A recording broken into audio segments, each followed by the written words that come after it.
right. Daddy changed the world. Wait, we don't. He did what? Daddy changed the world. Daddy changed the world. Wherever the fuck I go, I'm profile. Look at my fucking hair, look at my skin, bruh.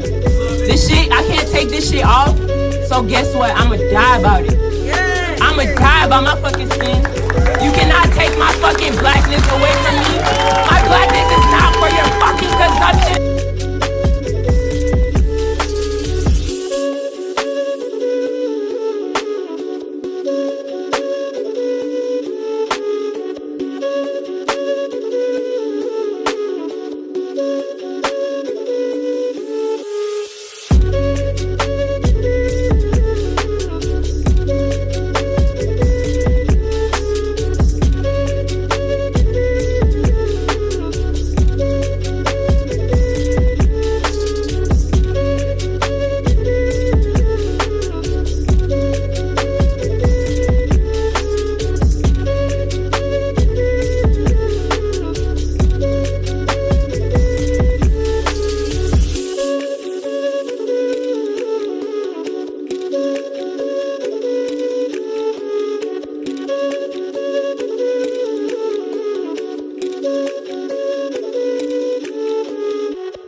revolution wasn't televised in the 60s.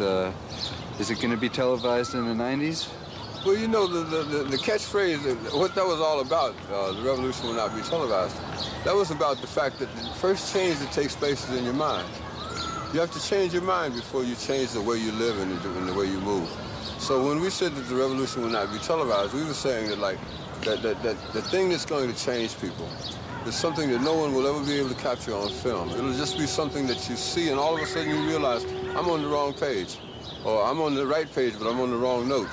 And I've got to get in sync with everyone else to understand what's happening in this country.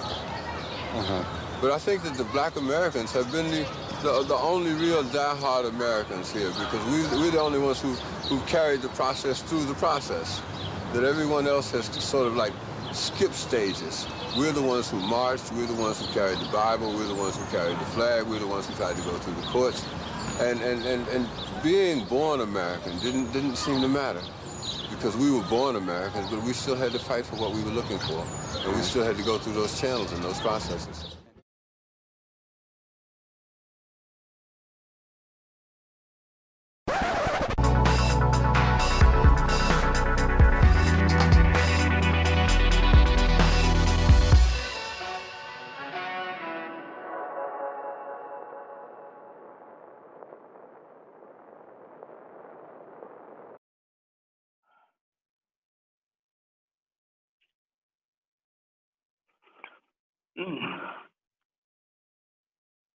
Usually, I greet humans with warmth and genuine affection, but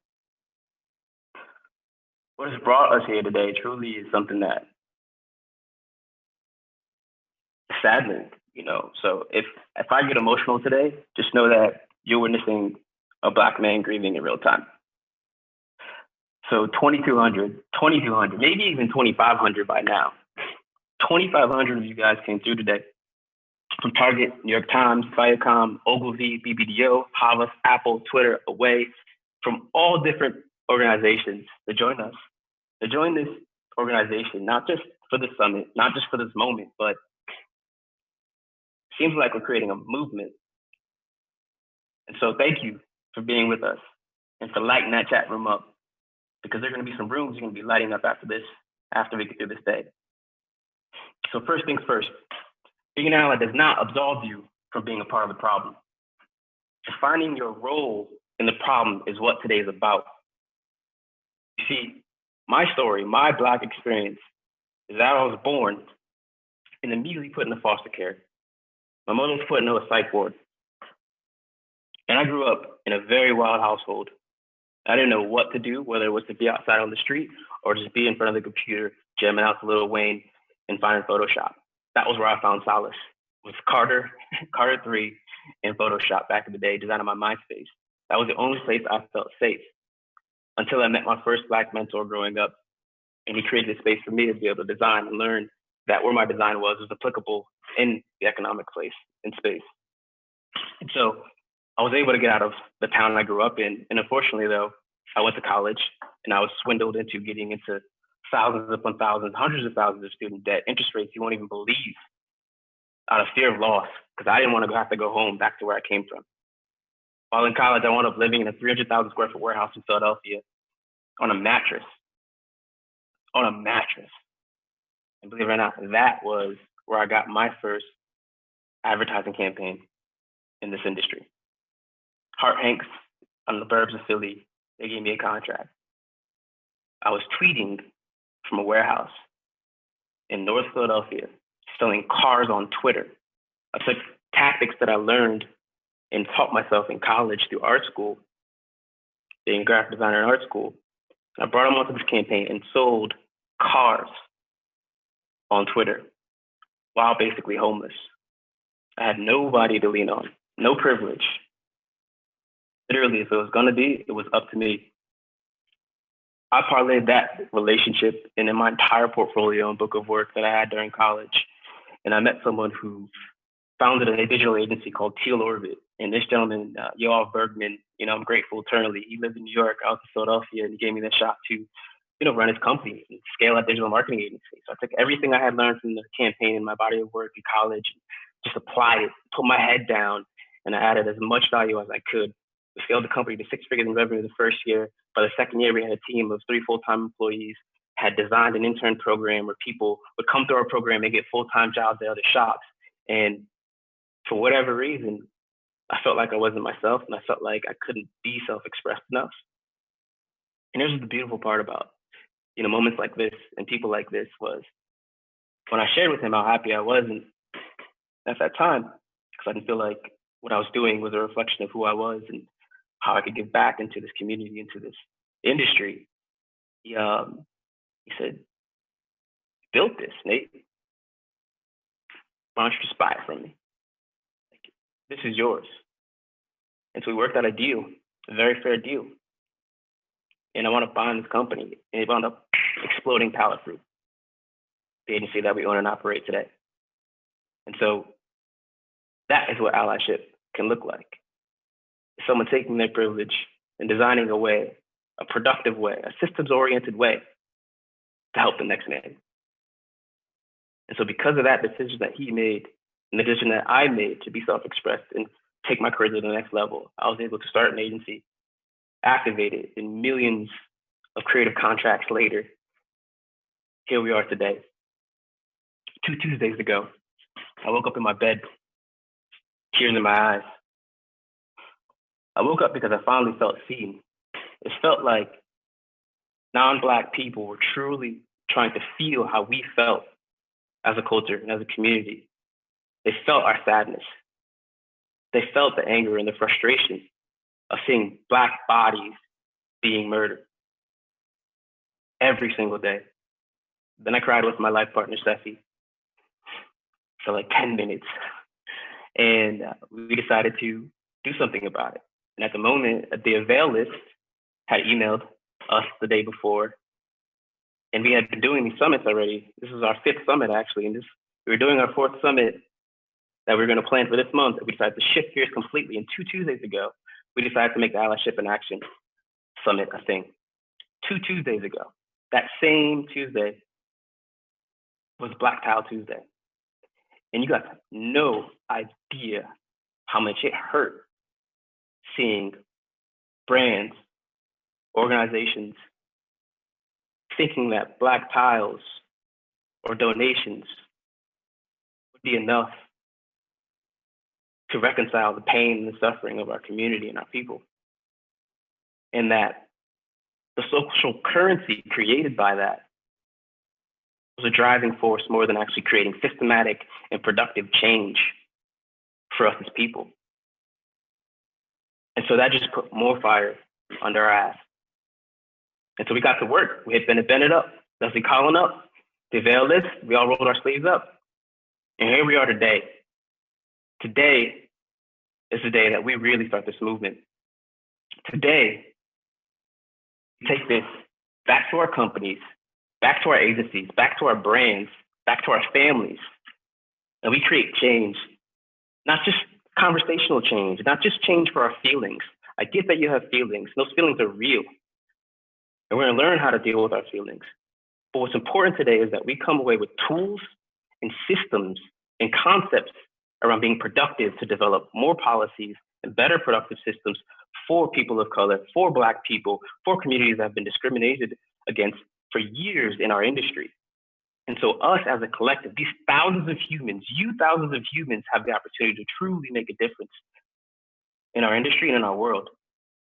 And so before we get started, there's a couple people I want to thank. The Avail list, Jeff, Amy, Jeff, Leslie Collin, Manna Underground, Bennett, can't get your names out of the headlines these days, and every amazing volunteer behind the scenes.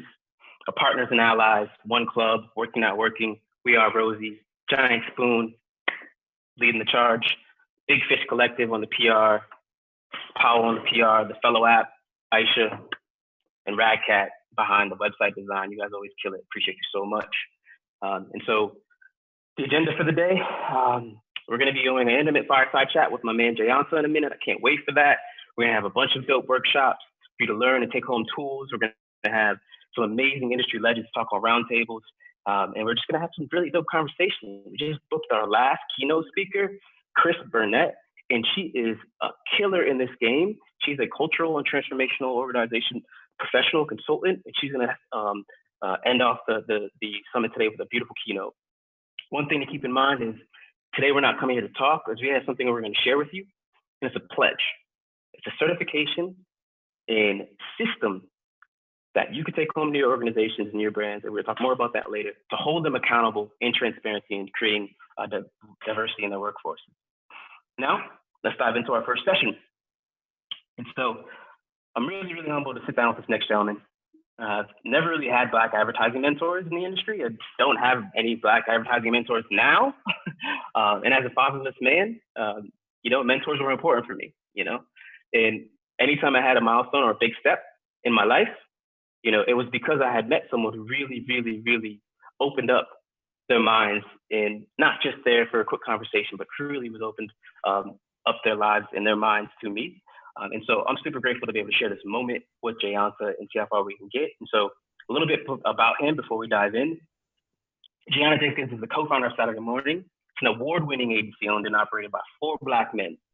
Let me tell you about their tenacity and their approach.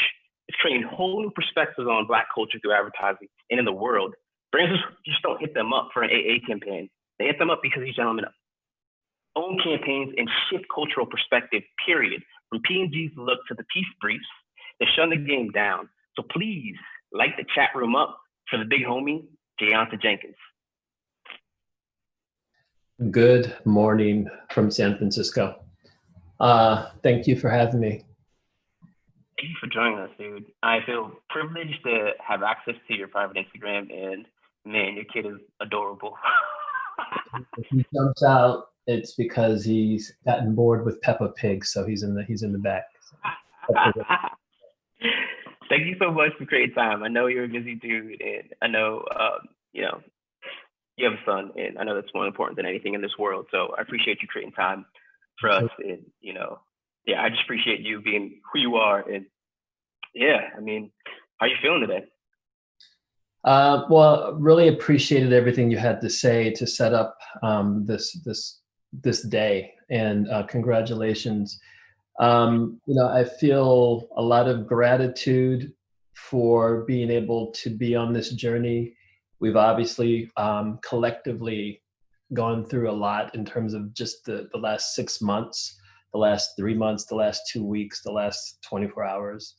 But with all of that, I have a great degree of optimism and hopefulness and what I'm seeing, and the solidarity and the commitments, and the actions, actually more than commitments, the actions. And I think you sort of outlined that quite a bit in what you were saying before I joined. Yeah, it's amazing to see so many people come alive in ways that I doubt they thought they could come alive. They probably didn't see themselves come alive in this capacity and see themselves be this fierce and take such stands. So, I applaud everyone in the crowd, and same. It's pretty admirable. Well, you have to sort of imagine that this moment, this defining moment, is based on a lot of moments that preceded it for decades upon decades. So, I think that's where I'm grateful for my father, the things that I learned from him. He grew up in Atlanta, Georgia in the 50s. And, his experience was even more contentious than ours has been, in terms of just there weren't laws. There hadn't been civil rights yet. So, we are benefiting from the collective conversations, and we're now taking it forward, and we're doing it with solidarity, which is the new sort of, I think, the amplification point, and how we're all coming together. And so it's wonderful. It's truly wonderful. Yeah. You talked a bit about your history for a second. And my first question to you is who inspired you to get into advertising? Who or what? Quite honestly, I don't know that anyone is inspired to be in advertising. Just personally speaking, I know that I have always lived a life that was about wanting to be expressive through the arts. Ever since I was probably 5 years old, I can remember back. And I think all of my various interests, be it fine arts, architecture, music, fashion, design, car design, all those things, filmmaking, all became sort of, pivot points towards what really have been the building blocks of how I get to show up as a now executive creative leader and what I've done throughout my career. So I've just been a student of culture. And I think at best, with the best agencies, brands, and individuals, what we're doing are invoking conversations and not holding a mirror up to culture, but actually leading culture. So, back to your question about how I got into advertising, it was by mistake, honestly. But it was an awesome mistake, Beautiful. And Saturday Morning has been fortunate to work with brands who understand they have a role and power to be a real voice for change. And so you talked about culture and how, you're able to help shift culture. What do those brands have that you've worked with going for them that most do not when it comes to the narratives you push out? One is scale. When you're working with a Procter & Gamble, you're working with obviously a multi-billion-dollar organization, but you're also working with a global organization that has a multitude of products that reach and touch millions and millions of people across all races and genders. So when you have someone as bold as the team, the executive team at P&G, that have actually made it a priority to put conversations in the world to bring us together, I think that is, one of the benefits of a massive platform or a brand like P&G. But I don't think that, telling stories that from an inclusive perspective is only the responsibility of big brands. Obviously, like I said, they have scale, but I think along all touch points, small, medium, and large, we can all tell similar stories that bring people together and, celebrate our similarities is something I like to say, as opposed to our differences. Right. On their the team you just mentioned, you said the team is bold. What's in the DNA of that team do you feel that provides that platform for the look, I want to replace the word bold with just empathy, and I think there are a group of individuals that absolutely care, have done the work, continue to do the work, and show up in a very impactful and meaningful way. I think it's bold for the industry because not everyone, has taken suit, but the team that we at Saturday Morning work with at Procter & Gamble, Mark Pritchard, Damon Jones, many others are some of the most amazing, compassionate, thoughtful individuals that I know in this business. And I'm very fortunate. We are all at Saturday Morning very fortunate to continue to have the opportunity to tell stories via that platform and getting the opportunity to, work with such collaborative and thoughtful organization. So would you say P&G is a steward of allyship? What do you mean? From the work you've done with them, like the fact that they've been able to sort of be the platform for the look, and enable this type of work. Would you say they sort of understand the concept of allyship? Yes. And what does allyship look like to you in this moment from a brand perspective? Like, are there any brands you think that are truly stewarding it? I mean, there are multiple brands that I think are that in their DNA have always shown up in a very impactful way. Nike being one of them. P&G.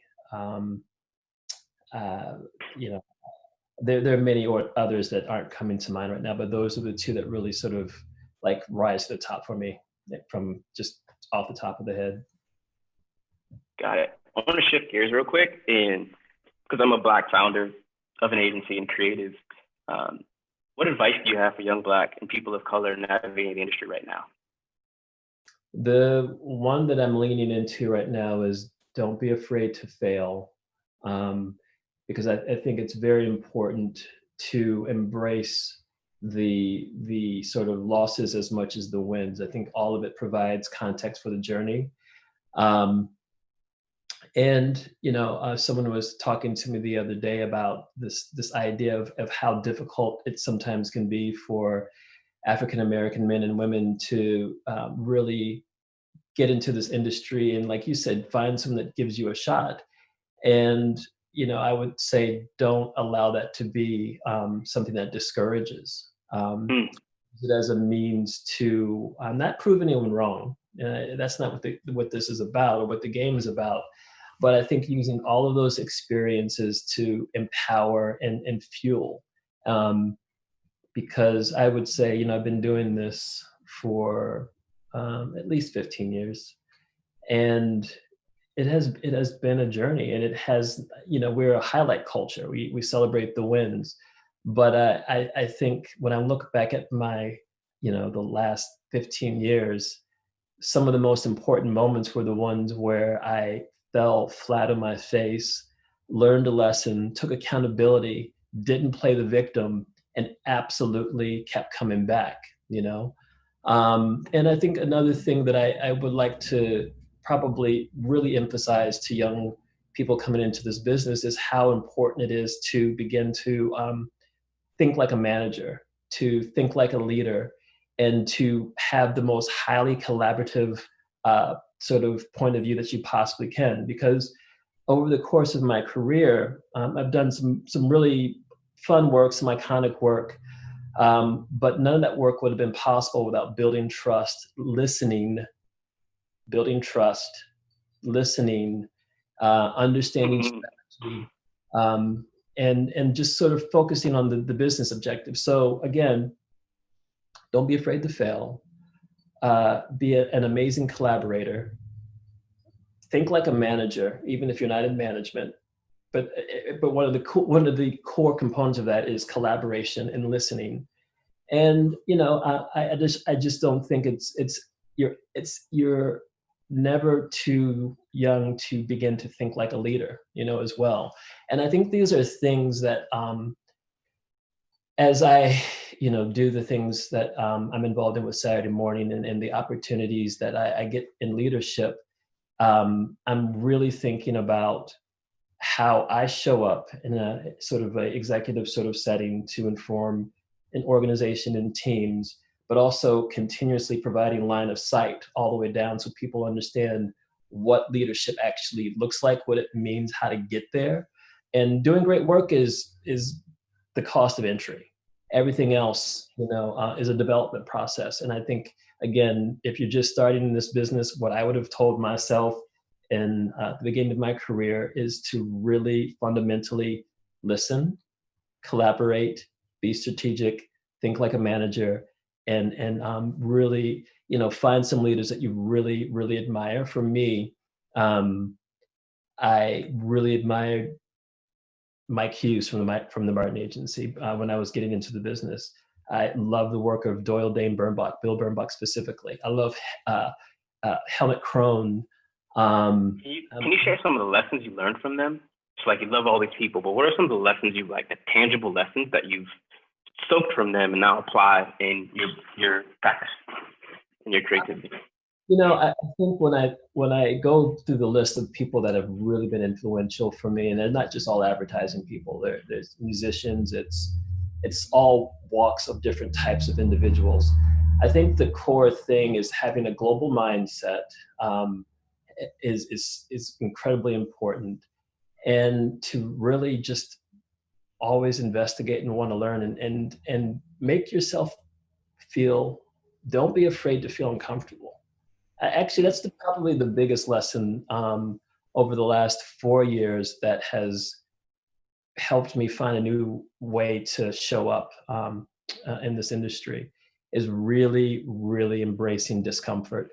And so I don't want to veer too far from your question, but I look at someone like Prince, and if any of you watching right now that know me very well, Prince is always going to come up. Prince does always come up. So anyway, you look at Prince's approach to music and just how eclectic he was. Prince was rock, Prince was funk, Prince was so many different things, and he synthesized that into his own voice. And what I really have had a lot of fun doing through my lifetime is collecting bits and pieces of things that I love, and not imitating them or not imitating or copying, but borrowing and packaging to define and articulate my voice. And so that's, again, you can find that inspiration from places, people, lots of things, man. Shifting gears back to the moment real quick. What advice do you have for white leaders right now?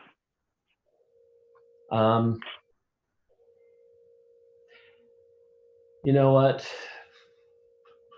What advice do I have for white leaders? Have you watched Chappelle's 846? Yes, great. Yeah, I think listen to the streets. You know what I mean? I think I don't have the answers. And nor am I, someone that feels that I'm in a place where I have all of the right tools to kind of tell someone who or how to listen to something. All I can really do for myself, and as I have the conversations I've had, is get people to listen beyond their circle. You know what I mean? Mm-hmm. And I think that's important. Again, like you opened up in the beginning, it's really wonderful to see the conversations that are happening, the actions that are taking place. And it is my hope, as along with a lot of other people, that a lot of the white leaders who are in positions to continue to be supportive, to look at how they're shaping the executive level of their organizations, the mid-levels, and bringing people in, like these are important. They've always been important things, but they're going to continue to be important things, because at the center of this conversation of diversity and inclusion is being able to take all of these pieces and create an organization that actually performs 1,000 times better. Wieden & Kennedy is an example of that. There are other organizations that are an example of when you see inclusive cultures, how well-rounded and leading the work is, how inspiring the work is, how different ideas make you think of different things and show up and tell stories differently. Going back to Prince, I just think like his approach to music wasn't just Black music, white music. It was a complete menagerie of different things that made him who he was. And he led culture, he touched hearts. And I think brands, tech platforms, and agencies absolutely have this power, and we want to be a part of the conversation, we being people of color, and we're excited about this industry. We want to contribute, we want to learn, we want to help people make money, we want to thrive.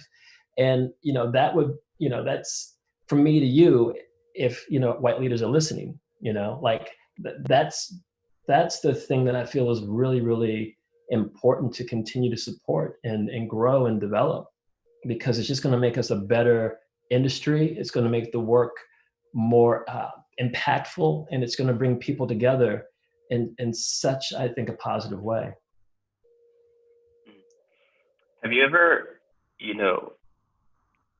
had an experience where a brand sat across from you to, make a request of your creative and it go against your values, and how have you pushed back? I've been very fortunate to not have to live in that scenario. And I'll tell you why. I have made it a point, and I've been very fortunate to work with people that I absolutely respect, and brands that I absolutely love, and people that expect individuals like myself to lean in and not sort of cave in. And, here's the other thing. I'm listening and learning as much as the people on the other side of the table are. You know what I mean? Mm-hmm. So this isn't a one-sided thing, like they didn't do something my way. Well, let's get out of the subjective, let's get out of ego, and let's have the conversation about, open the conversation up a bit and be objective. And I've never, particularly recently, been in situations that feel like I'm compromising the integrity of what and how I want to show up in the world, because again, it's a dialogue, it's an exchange. And I think when you get into these situations where, to your point, like there's something that you feel you're compromising, you probably surround yourself with the wrong people in the wrong rooms. And that's more of an indication of where you need to be versus, the situation, I hope that makes sense. It does. We're gonna dive some questions from the community, and so I've been getting them in through my phone. So I'm gonna read some off for you, and some of them are pretty challenging. So I hope you're ready. Are you ready? It's been said. All right, let's go here. How do you quantify what good brands are to work with, especially when P&G uses prison labor or Nike has a history with sweatshops? So what does good brands mean to you? What good brands are the ones that, like I was talking about before, we've all made mistakes, we've all had challenges, we've all had to learn and grow and evolve and move forward. And I think great brands that have done that are the P&Gs, are the Nikes. I think you can look in the fashion industry. I love that Louis Vuitton has brought in Virgil Abloh, if I'm pronouncing his last name correctly. I think there are lots of brands globally that are continuing to do the right things. And when they make a mistake, be accountable, and that's something I look for in brands I want to partner with, is that level of accountability, inclusiveness, and wanting to make a difference in the world. And I think the one thing that is extremely important to me right now is purpose.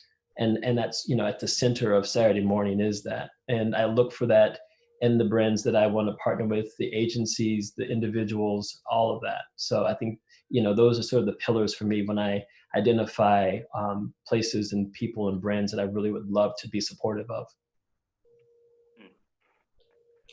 I'm going to move on to the next question. What can you do at a more junior level to influence your company to be better allies or be accountable to their actions? So what advice do you have for folks on the internal side who are dealing with, a different sort of experience of what accountability or transparency may look like?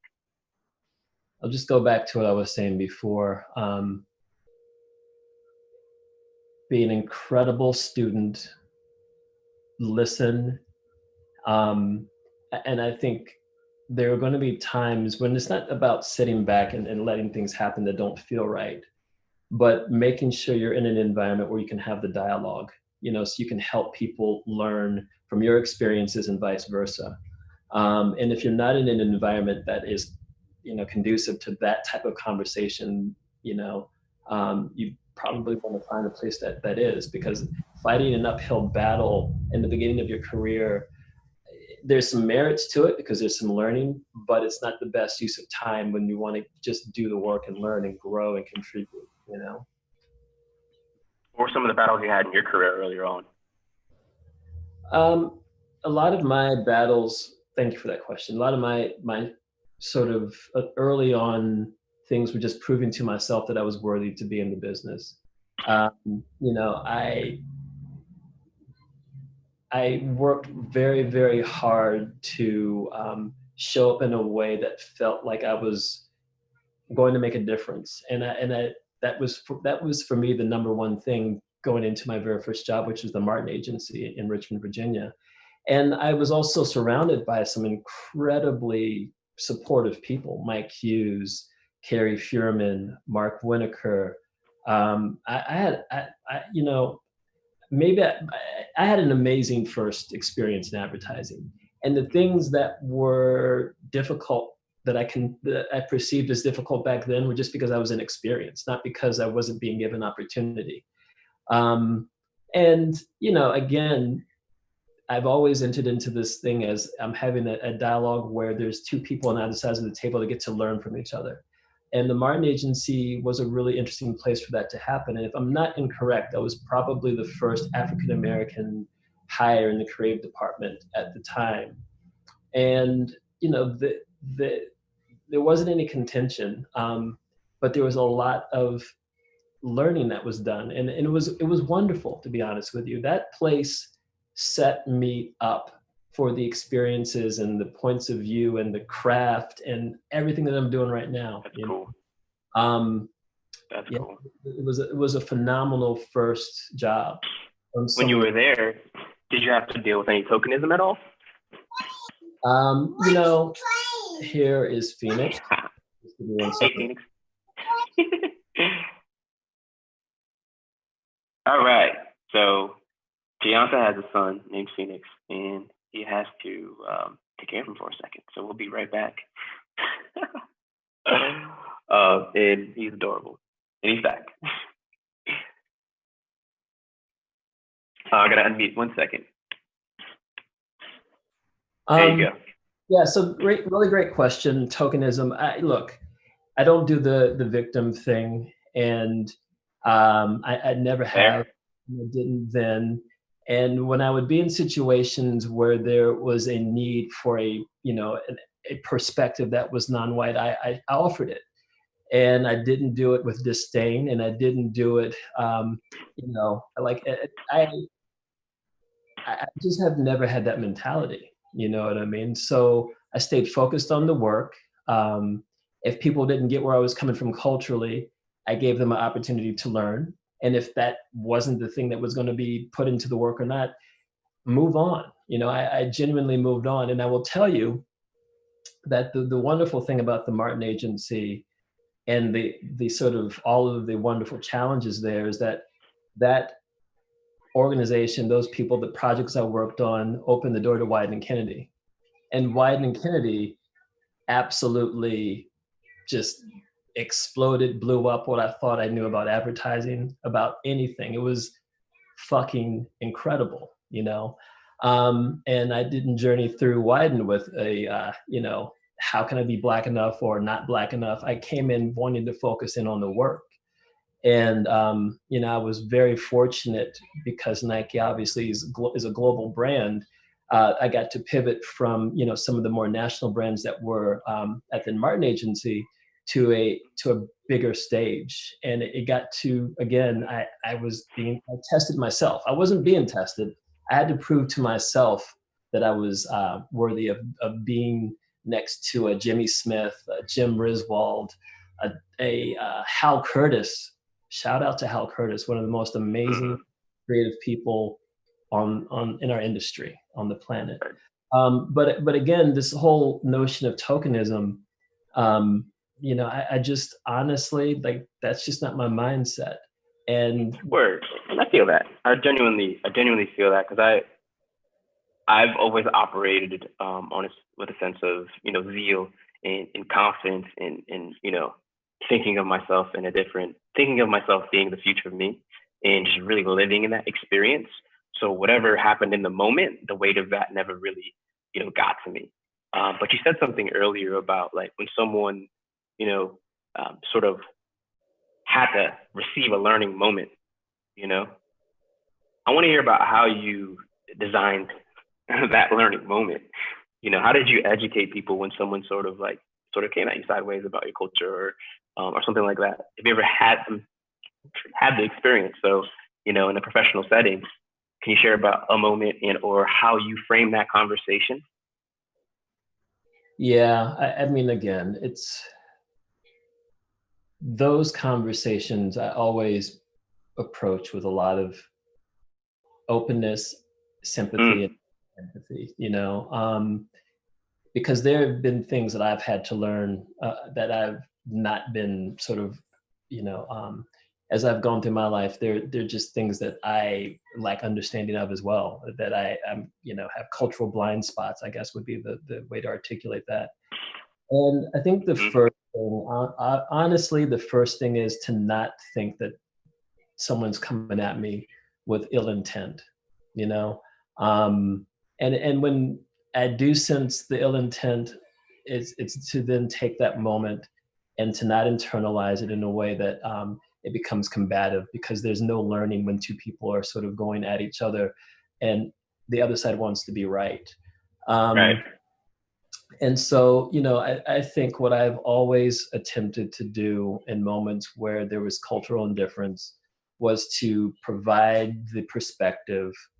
If it was understood, fantastic. If not, offline it. Because I think one of the other mistakes that our industry, that all individuals have made and hopefully don't make in the future, or it's once you learn it, you don't continue down this path, which is some of these conversations in a group of people can feel a lot more contentious unnecessarily between two people because of the group setting, and it amplifies the tension. And what I've always tried to do when I've been in those situations is have an offline conversation as well. So that's just a tool and technique in terms of like not taking a weird moment and making it weirder, For sure. I was trapped in an Uber heading out to Venice in LA, and on the highway, and there was traffic. It was like a 40-minute ride, and this Uber driver's like, calling me Jamal, dropping hip hop, like, you into this music, cracking black jokes. And, it took like, I didn't get angry. I just had to create a space, an environment for him to recognize what he was doing was wrong. And then I finally asked him about him and his culture. And he's like, I'm Jewish. And I'm like, all right, if I was in here dropping Nazi jokes, what would you be like? And he was like, I would go off and blah, blah, blah, blah, blah, blah. And we just found a space where we could be safe, and have a conversation, and it was productive. And so I totally understand where you're coming from in that perspective. Yeah, that happened with me. I was on a train to DC, and there were some people, maybe they're from the South, I don't know. But I don't know how the conversation, I was wearing Wrangler jeans actually. And ended up having a really conversation about radio culture because I had worked on Wrangler jeans a little bit at the Martin Agency. And so there was the surprise element of like, oh. That overlap. So you're African-American and you like rodeo? I'm like, well, I understand it, I appreciate it. And there was common ground, again, celebrating our similarities, And, back to the Prince thing, which I'm going to parlay into how the protests are happening. I've went to over 100 plus Prince shows over 20 years. Each and every Prince show looked like the United Nations. He was able to bring all people together through music. And and hopefully this will help sort of round off your question. What I've always wanted to do with my work, this is not a secret, and I'm just gonna say it again, that I have very much wanted to model my advertising career after that of Prince, not one-to-one from a music perspective, but just from the standpoint of taking everything that I know and bringing people together and continuing to challenge myself to grow and grow and iterate and grow and iterate, and to ultimately have a platform where people are inspired, want to do the best work, and look at the world in a very holistic manner. And that's, again, why, a lot of your questions, I'm not trying to answer them straight on. I just legitimately would not be able to have survived or continue to thrive had I shown up waiting for something to go wrong with a white client, or waiting for someone to want to touch my hair the 17th time and blow up. It's not about that. I think we are in these incubators called agencies and in-house agencies and brands and tech platforms to really learn and grow and help support one another. And at the best of everything that I've absolutely been a part of in my career has been that pillar of support and learning and sort of trust. And when you have those things, junior people, mid-level people, people who are at my level, and people who are hiring people who look on all levels, that support piece is the thing that's going to make the difference in how your organization thrives, how business objectives get met, how money is made, and how people want to stay and actually be a part of your cause. And again, I look back at the 30 plus, 40 plus years of Prince and his music and his challenges with the music industry. He wrote Slave on his face. He if he said, if you don't own your masters own you. This is someone whose creativity and gift and business acumen and everything that he did was to help people understand the path towards enlightenment in his. And I think this is a moment now, an enlightenment moment. And you know, if you take nothing from else from what I'm, you know, having the opportunity to share with you is, you know, just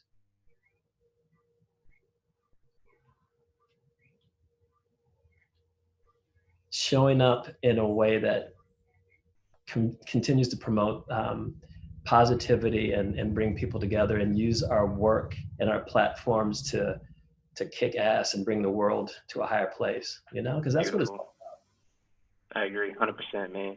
You are as smooth as I expected you to be.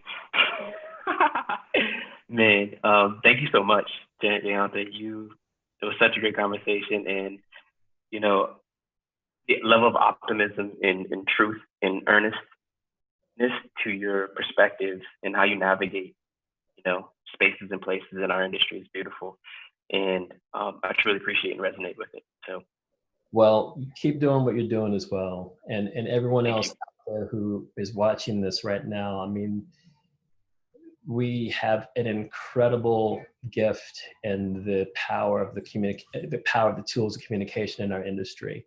And at the best of what we do, it really does uplift everyone.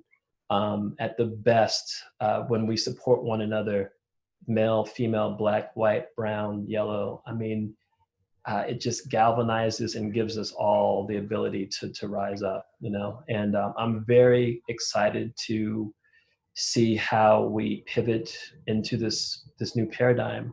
I'm excited, holding companies, leaders who are watching, people who are junior or mid-level. I'm really excited for all of us to really reshape and reframe this conversation and take this thing to the next level. Please. Yes, nicely, folks. Thank you so much, man. Enjoy your day. Tell Phoenix I said what's up, and I hope you have just an amazing day. And thank you so much for your time. And yeah, we'll be in touch. We'll stay up. Word.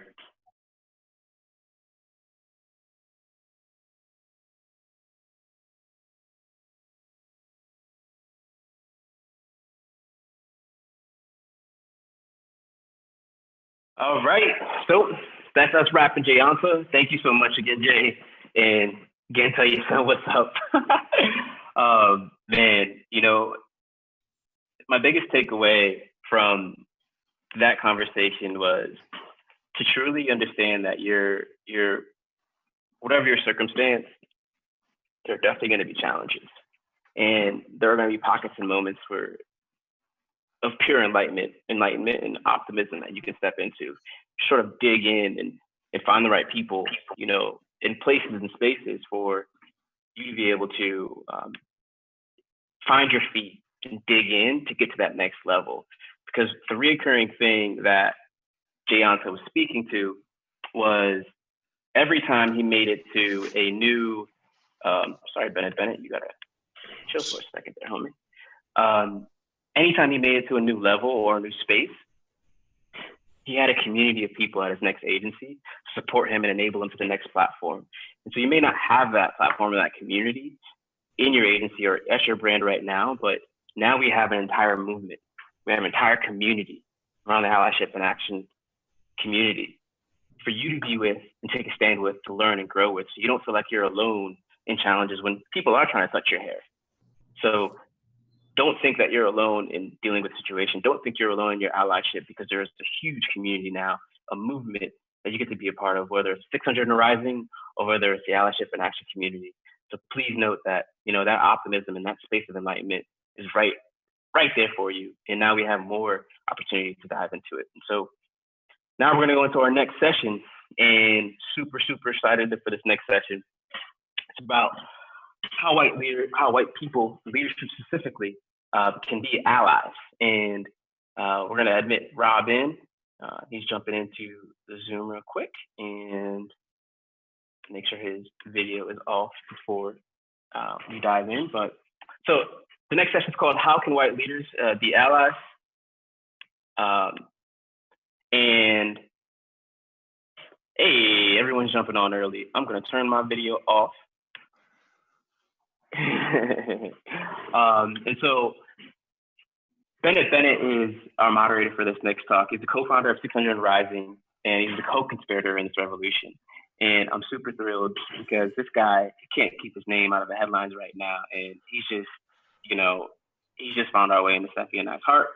And he just continues to show up in ways for us and for this industry and for this community. So I'm super grateful that he's here to have this very challenging conversation with these white leaders.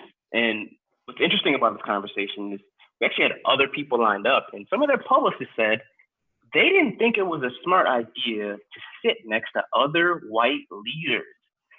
Imagine that. We're in a moment where we need leaders to step up and show that they're allies, and there are publicists saying it is not a good look. All of a sudden, in the history of our industry, all of a sudden, it is a terrible idea for white people to sit next to each other and talk about allyship. And so I applaud the brave souls that are about to go on this conversation with Bennett, because he is hot right now. And so what I want you to know is people we have speaking are amazing, amazing humans. We have Kathryn Guest, Chief Storytelling Officer of Microsoft, Rob Schwartz, CEO of TBWA, CHIAT, Titan in the world when it comes to agency life. Jim Moriarty, co-managing director of Brand Citizen. He's just doing amazing work when it comes to diversity and inclusion. And, we are now live with you, Bennett. So the floor is yours. Thank you. Thank you, Nate. Good afternoon from Far Rockaway, New York. If you are not familiar with that small part of New York City, please look it up. We have a really nice beach. As Nate said, my name is Bennett. I build homes for stories at a consultancy called Aerialist and connect stars at a 2-day-old nonprofit called 600 and Rising. Maybe you've heard of it. As Nate said, this is supposed to be a panel about bravery, about vulnerability, clearly in the face of racial injustice and how that translates to agency life and brand life. The systems that haven't supported us before as Black talent now have to, reprogram and reconsider. And I've been lucky to work with Nate and his team, and also these three amazing panelists who stuck it out through trying to get this panel together. So props to all three of you, Jim, Kate, and Rob. Thank you again. So let's. I just want to start this panel really quickly with this question. In what way has this specific moment in time opened your eyes to the flaws of our collective culture? This could be in regards to your personal life and in regards to the space and industry that you take up. I'll jump in. Scale. I think what's hit me, it started hitting me in like 2012, not specific to Black Lives Matter, but all issues like Me Too, et cetera. And I think the sheer scale and magnitude and just collaborative, collective voice of wanting to progress and wrestling with what that means. But it's the sheer magnitude, it's the math of just like lots of people coming together saying this is not okay. And that's kind of surprising. It's not surprising when compared to an anti-gun march, X months ago, or Me Too X months before that, but it's shocking compared to before 2014. Because before that kind of line of demarcation, apathy was just like the norm, and activism was not the norm. So that's what's surprising. I think what's really opened my eyes in a truly positive way has actually been the parallels between the protests and reshaping this industry. So in Seattle, in the first day of the protest, I had never been to a protest before. I'd been to marches, but I was kind of standing there like, shit, what do I do? And this woman's like, we need white bodies up front. And so I go up with like my shield, and it took a few times going, but eventually you get that rhythm. You study Hong Kong, and you study things, and you become a student so that you could contribute. And the energy and the willingness of everyone to do that work, and the cohesion of communication, and how we managed to kind of get the Chaz is a testament to how willing people are to make this change, which I find really reassuring. I think can you guys hear me okay? Yeah, we can. I've been messing with all my different stuff here. I think the biggest thing that I've seen out of this moment and I'm feeling is my whiteness. And I just didn't think about it. And I think this is a big part of what's happening now. And I'm grateful for it because, I hate to sound like some kind of crazy woke fanboy, but it forced me to read White Fragility. It forced me to read, Professor Kendi's How to Be an Anti-Racist. And I suddenly, as I just heard in Jayanta's chat with Nate, a sense of enlightenment has hit me. So I'm just grateful for that moment, and that's been the biggest thing. Cool. Well, thank you all for responding to that. I have specific questions for each of you. So I'll start with Kathryn. You started your career agency side, and now your brand side at Microsoft, and not just Microsoft, but Microsoft Gaming. Huge e-gaming space is huge. How has your perspective on both sides shaped the way you kind of change how you approach the work, your interactions with agency partners, and being more inclusive in that way? Totally. I think having that agency experience is so essential to becoming a good client. And so when you're in an agency, you see kind of the lines of demarcation between freelancers and FTEs, and you get a sense for how just truly messed up and awful the industry can be. And so when I became the client, I had the freedom to pick my own teams. I had the freedom to pick the stories we wanted to tell. And so as our generation starts to rise in leadership, I think we're going to see a lot more traction with what kind of stories we're telling and the kind of visibility we're bringing to the table. And so that's been amazing to truly get to explore what that looks like. And so that's been kind of the best part about going client side, I think. Yeah. Have there been opportunities to, I guess, bring in, and I guess this, in the more gaming sense of things, like, creators, devs of color, anything you want to talk about on that end? Totally. So we have a lot of really exciting things going on in gaming right now, simply because everyone games, everyone loves it. And we have some initiatives at Microsoft, like Latinx in gaming, Black folks in gaming, to kind of bring these communities together and talk about the issues, to talk about the stigmas. And so we have this conversation starting within Microsoft, and we take that conversation and bring it to everyone. So at GameStack Live, we have conversations about equality in the industry. What's the state of the industry? And so just kind of getting all those different perspectives from communities that have been in gaming for a long time is really kind of adding to that sense of cohesion, that group movement. So that's what I'd say. Cool. All right. So question for you, Rob. You are the CEO of the New York office of the disruption company, TBWA worldwide. How do you weave in inclusion into disruption? Weaving inclusion into disruption. I think disruption at its core, it's an idea in the world about breaking convention and it's a methodology that we use with clients. And I think if you, depending on where you are applying the methodology, and you can look at convention, you know, there's a convention that, I don't know, everything looks a certain way.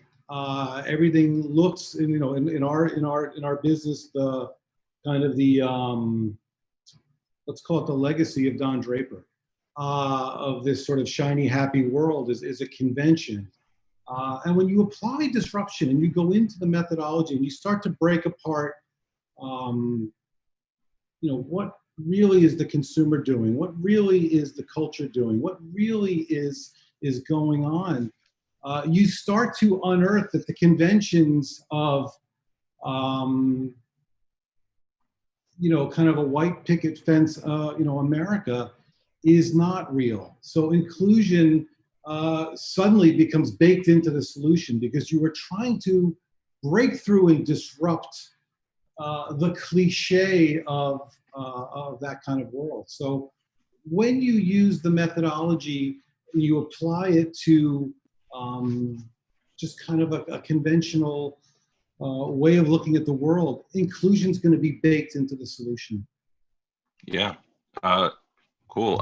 So as you know, probably better than most, group of 600 people came together, signed a letter that has been causing a ton of ripple effects in the ad industry. I'm lucky to have been one of the people leading that effort. And, you know, in terms of that letter and its impact on TBWA specifically, you know, are there parts of it that you've taken to heart the most? And how has it kind of encouraged or taught you about what it means to be an ally? Well, first off, you know, congratulations to you guys for creating that letter, because I think you were able to kind of crystallize the pain and the problem, certainly galvanize everybody. And it was a letter that, as you say, had real ripple effects. So there was real, it had to be reckoned with. And when we saw the letter, you know, our leadership team, there's, you know, 7 of us in New York. You know, we've got this text chain that we've got going on, and that was the first thing that happened. Hey, look at this. And I think the first piece of it was, and it's a little bit of the lesson, which is, oh my God, we are being defensive here. We read through it and we're like, you know what? I think we've got 7 out of the 12 points covered. You know, it was like an immediate, and we were smart enough, and I think you know, folks like Nancy Reyes and Chris Beresford Hill were like, hang on, that's not what we need to do here. We need to absorb this thing. And we read it and we took it to heart, and we saw things that we were doing, and I think that gave us a sense of momentum. But what we've done is try to look at it in our way into these 4 buckets that we came up with, which is education, representation, belonging, and then the work. So we're using the letter, but in a way that we can organize our company, see where we have progress, and then see where the gaps are. And that's how we're using it. So it's been, I think, the perfect combination of a lightning bolt, an inspirational, and also super pragmatic. Cool. So now to you, Jim. You've had probably a more interesting path through your industry than a lot of us in this panel, you know, from tech side to nonprofit to agency side to what you're doing now with Brand Citizen. One, I'd like, you know, for the audience who's not familiar with it to, you know, just give an explanation of what Brand Citizen does. Yeah, it essentially tries to find the intersection of purpose and commerce. It's almost that simple. And it was born out of a 10-year duration of me running an army. Surfrider Foundation is an activist organization all around the world, and they protest and they fight at every single level for coastal issues, pollution, access, et cetera. They fight the federal government, they fight governments in other countries, et cetera. And what that, as I was kind of a few years in, and then towards the end of it, I was just really intrigued with the handcuffs that nonprofits operate with.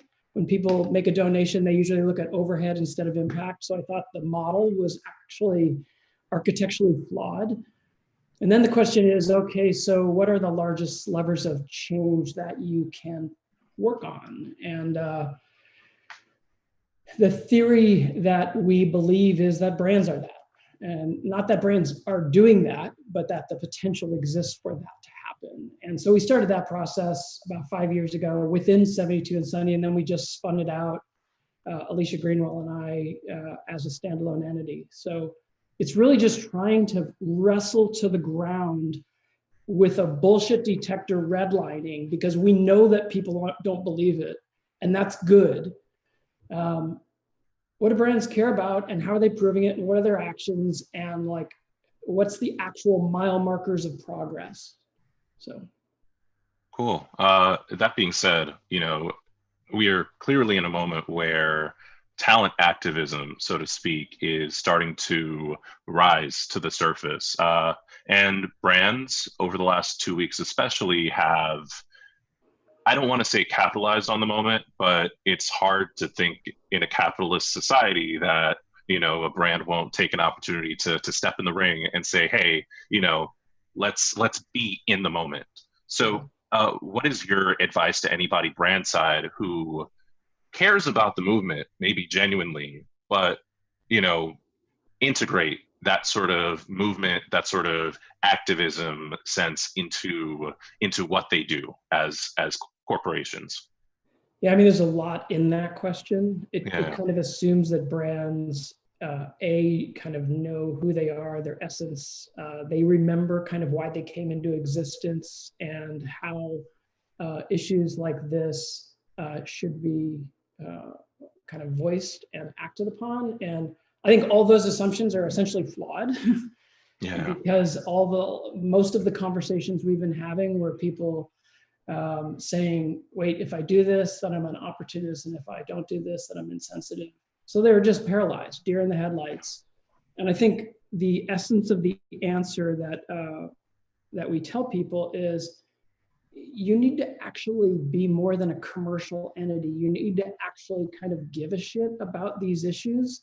And until you can more than verbalize that and illustrate it with your actions, you probably should be silent. We don't want to hear you making a statement that is instantly a target, and rightfully so a target. So kind of get your house in order before you put a sign up.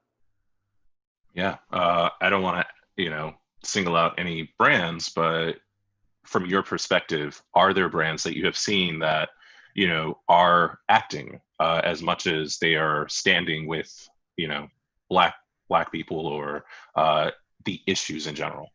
Yeah, there's two that are ironic because neither one of them reflect my whiteness, as Rob used the phrase.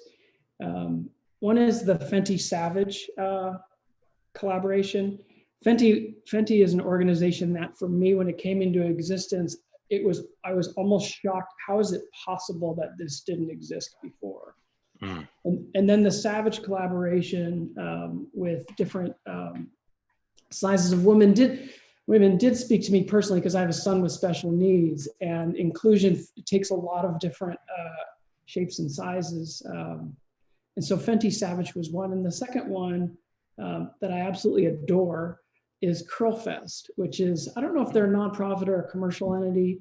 I think it's one of the most wonderful ideas ever in terms of leaning into, in this case, it was hair, but just kind of the whole community around identity and celebration. And I would probably be remiss to not also throw in Black Joy Parade, which is my partner Alicia Greenwell's baby. But I believe that is a nonprofit as well. But yeah, those are a couple that pop. And I think going back to my other answer, they know who they are, and so they can instantly talk. And they didn't have to prepare talking points; they were already talking about these points. Cool. So, you know, I like that. Also, shout out to all the naturalistas in this who are watching from all over the world. I salute you. Shout out to Black women, Black queer, trans lives. You all matter. So no one knows the answers. And we'll preface this by saying we'll be taking questions from the audience soon. So do be prepared for the real hard hitting stuff. But it's clear no one has the answers, right? No one has all the answers at least. But what is one lesson that you can pass on to another white leader in your space to be someone that their Black peers and other peers of color can trust? I would say that we have to approach decolonization like we've been approaching the protests, and we have to bring that mentality into the workplace, which that intent isn't enough anymore. Black squares on Instagram are not enough. So we need to be out there, we need to be studying, organizing, and we need to be a cohesive unit because people are dying and we're gonna have to build this plane as we fly it. So I think that gives us a challenge, but also an opportunity to kind of make this movement as effective as it can be. Decolonization, all right. How about you, gentlemen? I do have an answer, but I'll let Rob go. No, please go. You know, I think there's an insight here around selfishness, and specifically, as I think about this industry and creativity as kind of the commercial way that we advance ideas, and Jayanta talked about that in the opener. There's a part of this that I don't understand. I understand many pieces of it, but the kind of setup to your question that is harder for me to understand is why people don't see that there's actually an innovative opportunity here. And if you take that away, if you take diverse voices away, if you take voices from different perspectives away, you actually have a kind of a boring product. And so I think innovation and just advancing those ideas, creating work that would be impossible without that kind of input, without different perspectives. I actually think it enables this industry to potentially be something that it isn't, and something that it isn't today. And it's kind of hard for me to understand why more people aren't seeing that opportunity. If that makes sense. Yeah. Bennett, let me, I want to share two lessons, because there's a lot, and I'm sure my fellow panelists and you guys, I mean, we've been living in this thing, and there's a lot to learn from it. But let me just share two. I think the first is, and this is the first thing I shared with our team at the agency, was get comfortable being uncomfortable. Like, get in there. You're just gonna have to get in there. Because to be on the sidelines and to hide and to hope it blows over and goes away, it's not. This is all of our issue. So get in there is one thing I would say. And then the second thing is that there's an idea that I am, blown away by, and I give all the credit to our friends at P&G and Keith Cartwright and his team brought to the world. And P&G gave it to us. And I know that there are clients who are listening to us right now. P&G stepped up and did this, and they gave us this idea and the choice. And it comes from Ibram X. Kendi's book on anti-racism. And this is the answer. The answer is anti-racism. And this is something that we have to really understand. When you look at this piece of film, it's a gorgeous piece of film, but the idea behind it, you have a choice to learn about this thing, understand this thing, and put it into your agency. We'll solve world problems. Okay, that's going to take a bit, but just start with your agency. Just finish it with one thought that Jayanta said. We can make this thing, I think he said, it can be 1,000 times better. That's the end goal. The end goal is to make this 1,000 times better company. And the answer is through anti-racism. Great. So questions from the audience. Kathryn, you are the client side person in this convo, and it seems like all the questions are kind of directed to you. So I hope you're ready. We know leadership is a zero-sum game when it comes to filling some of these positions. One thing that comes to mind is Alexis Ohanian stepping down from the board at Reddit. And I think this question is inspired by that thought. Should white leaders accelerate their own stepping down to hold space and leave room for diversity? That's a really great question. And I don't think that leaders should necessarily accelerate just for the sake of diversity, because that doesn't help anyone, but to accelerate because your successor is better than you, because they're more motivated, and to look for a successor that is better than you and to get them in there as fast as possible, I think is definitely the attitude we have moving forward. So it's not necessarily about replacement. It's like, I need someone in there better than me. And I think our current white leadership is really open to that. And I think if you, at least in my experience at Microsoft, if you go to leadership with ideas, they're generally pretty open. And so I think senior leadership will be generally receptive to any ideas that we have. And so I would encourage everyone to actually go to their leadership and just try. Cool. So, yeah, for sure. I think the answer is kind of yes. And specifically, I love Kathryn's point, and I think there's a build on it. It's not a different point. The build is, I think, in order to actually land at change, land at a mile marker, you actually need to overshoot.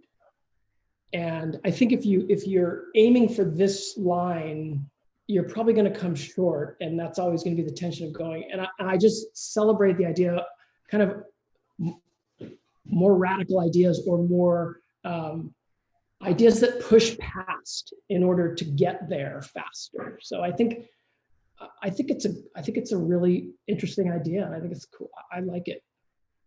Cool. Second question. Again, I guess I'll start with you, Kathryn. How do you enforce accountability across your entire organization?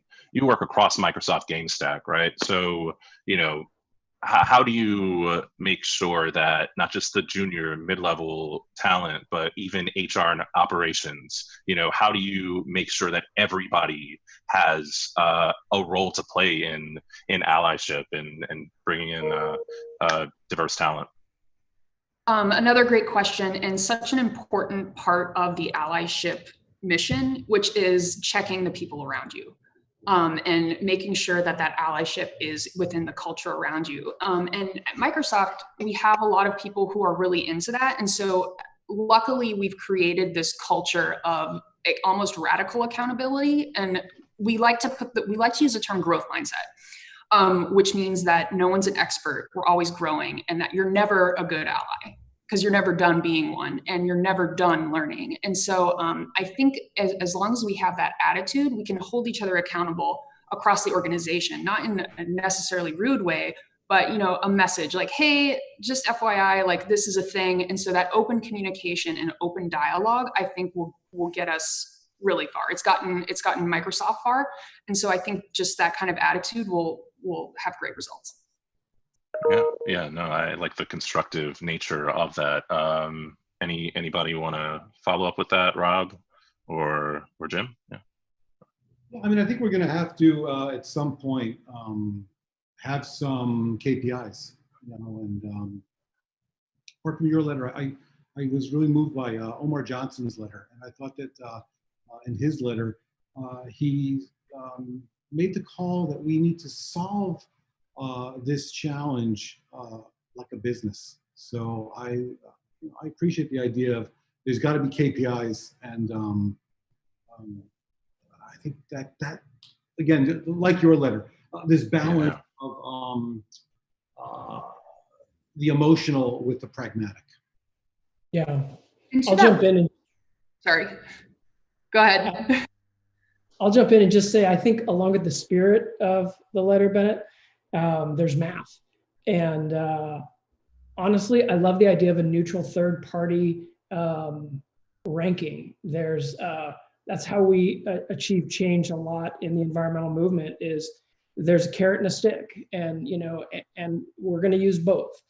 And the intent is not to harm. The intent is to get to a specific goal that you're organizing around. And I think you have literally the architecture for such a thing in the letter. And I think we are going to need as many nudges and tools and forcing functions as possible. And I think that's a good one. I think math matters. Absolutely. Training matters. I find current corporate training or current organizational training just across the US or across the world is really inadequate. So it's generally, a web experience that you can just scroll through. It's not really a learning experience. It's a certificate you're trying to like check off. That's not allyship. That's not learning. And so I'd like to see corporations start implementing things like workshops and retreats so that there can be actual hands-on learning and hands-on and face-to-face experience, which I think is a truly powerful learning tool. Totally. Yeah, no, that's awesome. So, question for each of you. What are your companies doing to actively nurture the careers of Black talent? We changed this is the we there is 72 and Sunny, and I'm now in a new company, but 4 or 5 or so years ago, we actually changed the mission of the company. And the mission is to expand and diversify the creative class. And there's a playbook with a number of kind of initiatives that start to put both spirit and math around what that means. And I would not hold 72 and Sunny up as the beacon of like the model. I would hold it up as a public journey that realizes that the best creative work, the best product, the best version of ourselves, 72, will be when it's representative of the world.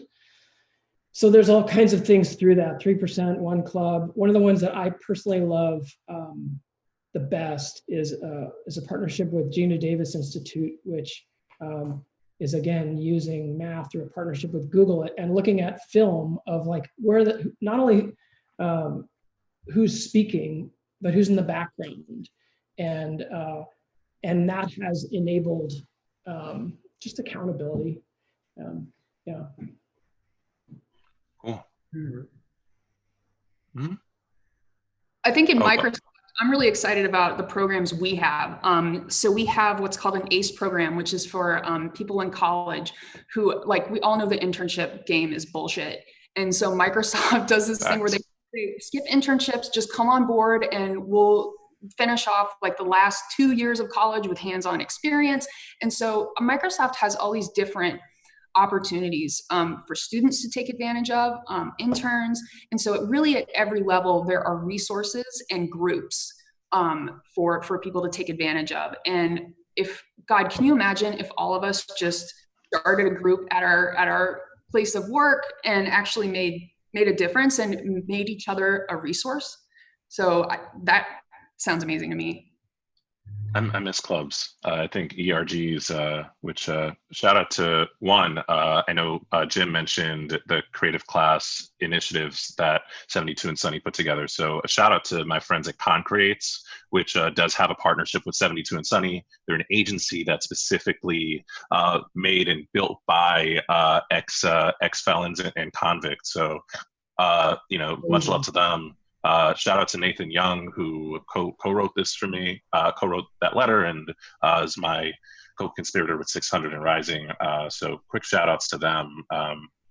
Just quickly, Rob, we've got a couple of minutes left. So, what things are TBWA putting in place for Black talent? Either recently or going forward?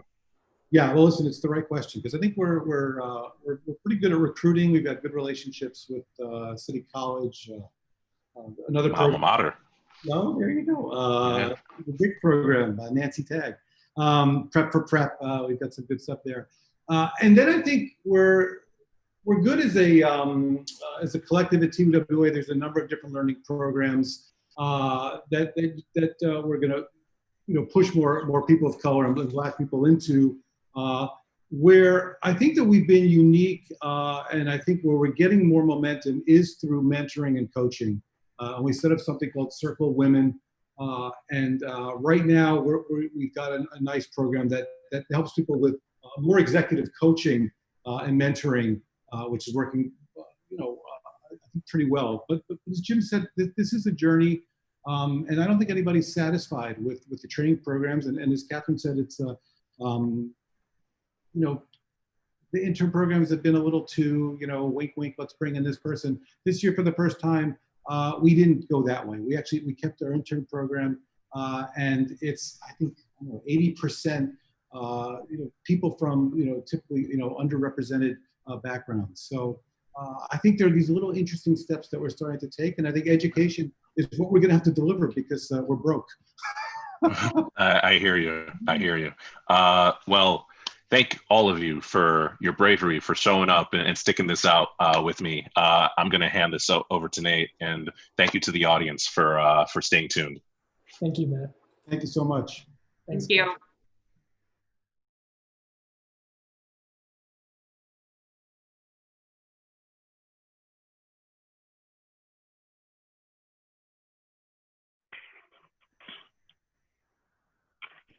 Man, thank you, Bennett. Thank you, Kat, Rob, Jim. Thank you for keeping it real. Kat, spicy. Damn, girl. Brought the heat. Rob, thank you for taking the steps to read the books and do the work. Because not many people realize the importance and the value of doing that work personally. And for you to share the work you're doing as a leader in the community and share yourself so honestly, is super important. And I think more leaders, more white leaders need to do that. And it's not just what your company is saying, it's what you as a human are saying. And, companies are systems and they're big and sometimes that can be challenging, but all we may need to hear is a human being a human to us to understand the value that they have a little empathy, they have a little heart. And so thank you, Jim, as well for bringing the heat. And Bennett, keep rising, man. Keep rising. So before we dive into the next part of our session, we have a 10-minute intermission. After that, we're gonna have our breakout sessions. However, you do not wanna miss our intermission. And so a lot of the talk that we spoke about in the roundtable was about transparency, accountability, KPIs, and what can we do to hold our leaders accountable. So guess what? The Allyship in Action Summit is not just a summit. We're developing a digital platform where you could go back to your brand, back to your agency, and tell them to take the pledge to become transparent with the workforce diversity. Share those numbers. We're going to develop a ranking system that will be public for the world. And then as you continue to work on projects, the numbers will still be there. You'll share your staffing plans, and we'll see how you're progressing into ensuring there's more equity in our systems. And so I'll stop speaking for now before we get into our breakout sessions in the next roundtable. And we're going to get going in 3, 2, 1.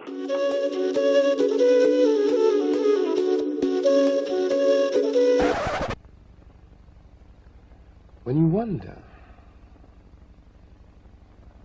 what your role is in this country and what your future is in it, how precisely you're going to reconcile yourself to your situation here, and how you're going to communicate to the vast, heedless, unthinking, cruel white majority that you are here.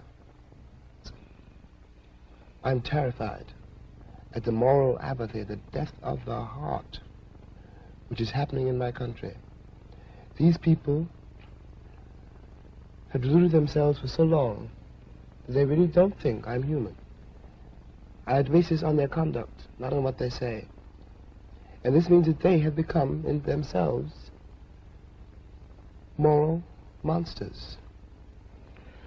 Well, Jim, I can see. It's a terrible indictment. Yes. I mean every word. I mean every word. I mean every word.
right. Daddy changed the world.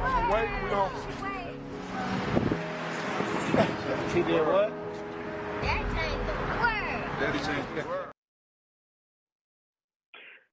Welcome back, y'all. I hope y'all enjoyed the intermission. Yeah, we have some fun designing those. It's one of those things I can't give that product to anybody else. I'm just in my zone, just doodling away, writing the black screen copy, and I absolutely have a blast. So thank you for appreciating that, and I hope you guys got a real, true glimpse of what the Allyship and Action Pledge and Certification platform could be. Our vision is to develop literally a website where every single brand and agency can have a ranking and have their numbers visible on how their workforce is driving equity and equality across every single industry and category. So imagine a world where you could see how your organization was taking the Allyship and Action Pledge, showing their numbers and continuing to drive diversity in their workforce, and only have the ability to shop where you can see people are doing the work and driving true equity in our industry. That is the vision for the Allyship and Action Pledge. And so again, I'm not gonna spend too much time here because we still have a dope lineup of roundtables and breakout sessions that are about to start. But here are the breakout sessions are gonna work. You know, we're about to drop a sheet in the YouTube linking to a bunch of Zooms. So you got to see the descriptions of things. Please realize there's a 100-person cap on the breakouts. Don't break our Zoom account. This is not South by Southwest. There's no line that you can wait outside of. And I need you to just take your time. If you don't get into a Zoom room, do not fret. They're all being recorded. We'll upload them all to YouTube, every one of the workshops, and we'll send them into our follow-up email tomorrow. I want to thank the 7 volunteers that are amazing, beautiful humans and professionals that are providing their time and their space to support you in these workshops. And, you know, at this moment, we're going to drop the link into the YouTube so you can get a chance to select your workshop, dive in. Your workshop facilitator will have you enter back into our main cyber hall on the YouTube channel when you're complete. Feel free to keep that tab open if you want. Just put it on mute while you're in your Zoom. And yeah, hopefully, you know, no tech issues. You should be good in the Zoom room, and we should be still cranking on this side. And again, if you don't make it into a breakout session, we're still having a discussion here. We're going to have a conversation about what the fuck our agency is going to do when it comes to being an ally. And super important conversation. So we're going to start our next session in a second. So give me a moment. And so we have a powerful bunch of humans lined up for you, man. I'm really, really excited for this session. Truly excited. A moderator is Yorlene Goff. She's a global HR talent leader. She's graced a few no big deal companies, including Publicis, and Havas. She'll be joined by Chaucer Barnes, the brilliant and legendary CMO of Translation, Kai Lawson, producer, co-host of Mixed Company Podcast, a raw podcast about diversity, inclusion, and social equity in creative industry from a perspective of mid-levels and professionals of color. And David Angelo, industry vet, OG, founder and chief creative at David and Goliath, and founder of NPO Today, I'm Brave. So I hope y'all are ready to dive into this. If you haven't made it to your breakout session yet, please feel free to.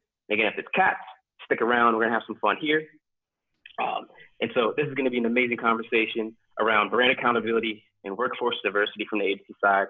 And so from here on out, the floor is yours, Yorlene. Thanks, Nate. Amazing half, as I mentioned before. Panel, Kai, David, and Chaucer. So great to have you with us today and to see you. Just wanted to just jump right on in.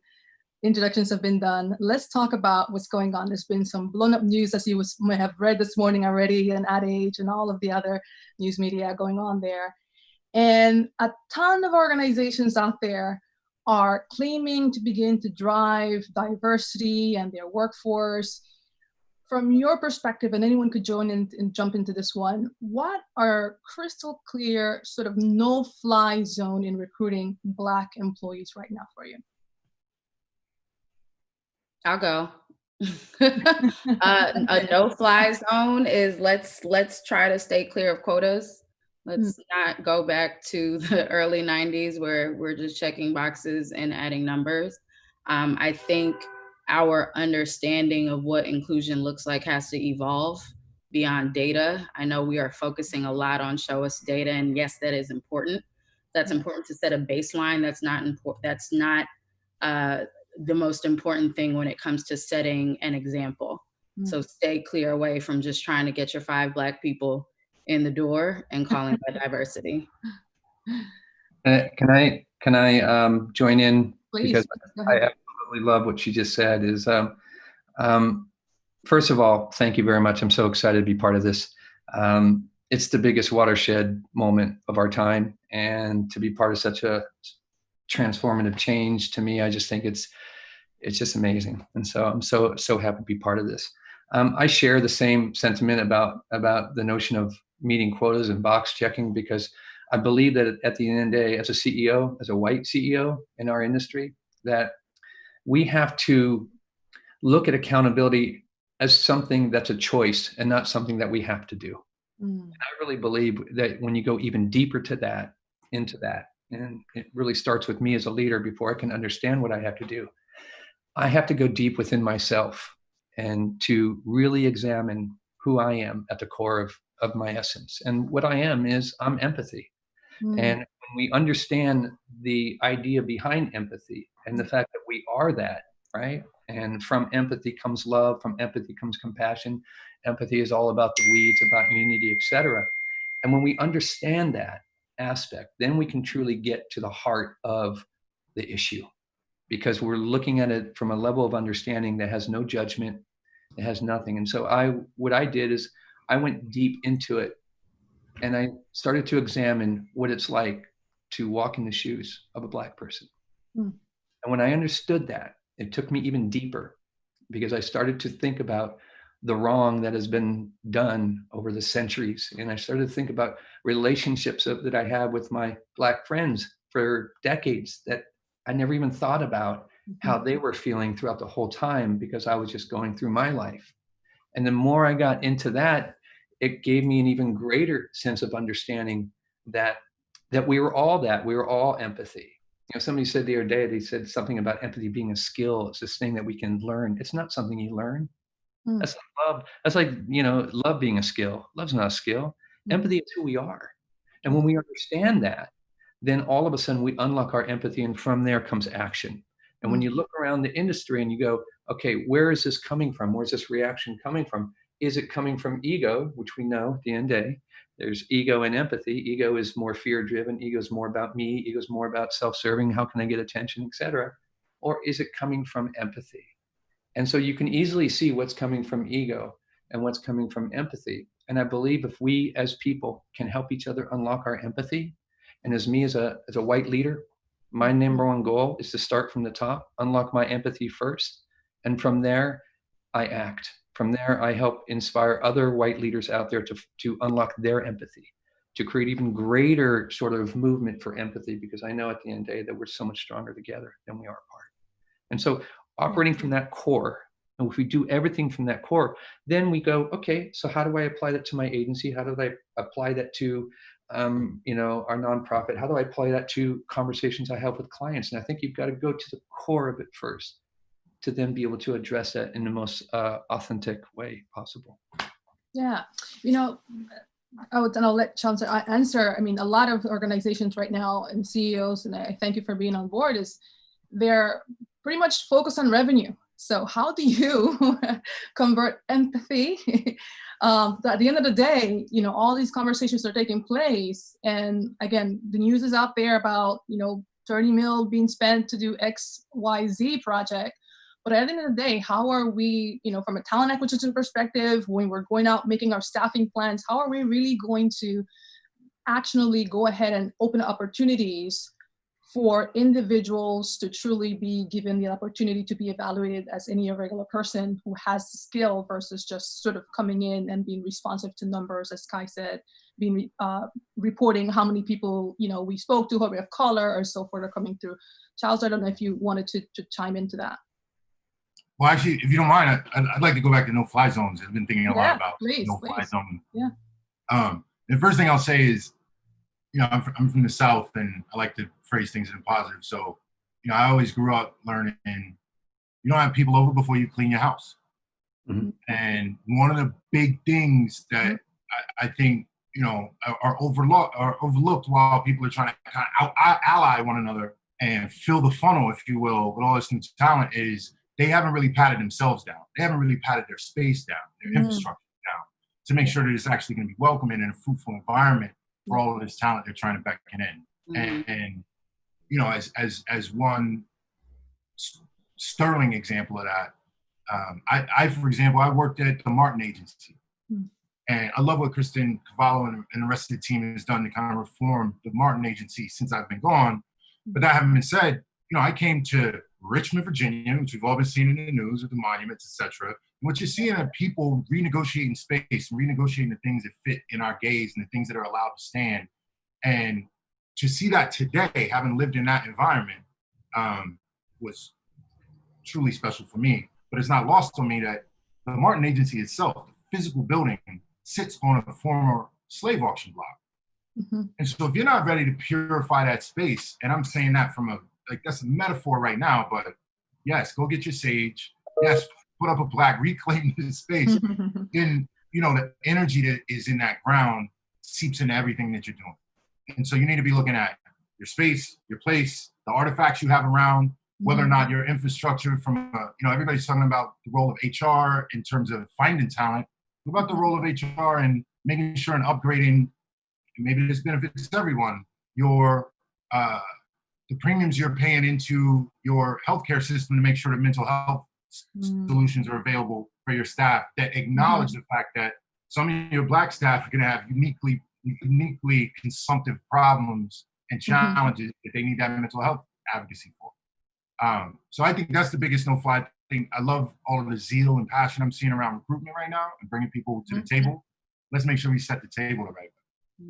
So continuing on that lines, what are leaders doing wrong? What are we doing wrong when it comes to looking at this overall workforce diversity and going about it? And I want to actually, we talk about a lot of the time of looking externally, but you just said we need to look internally. How is our internal house doing? So from that perspective, how should leaders, what are we doing wrong when it comes to our internal talent already in when it comes to workforce diversity? And then anyone could take it. Yeah. Yeah, no, I'll go. So let me start here. So in addition to being a part of or co-hosting Mixed Company podcast, I also do work on the agency side as the director of community engagement at WPP.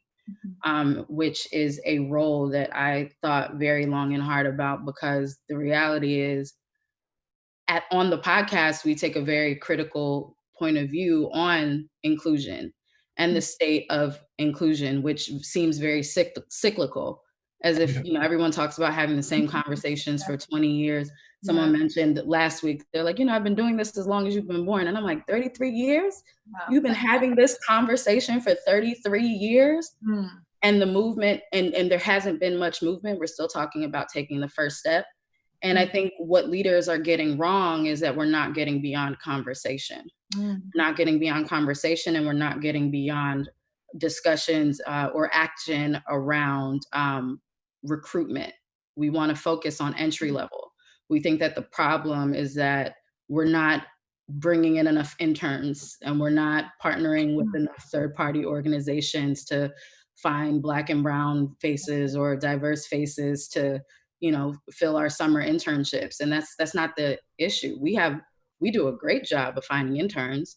We do a great job of finding underpaid labor. We do a terrible job of creating and sustaining this talent. And we don't approach it the way I see the music business does. Like artists and repertoire, we're not developing talent. We're just, when we go through a resourcing meeting on the creative resourcing side, we're talking about people like the resources, like the pools.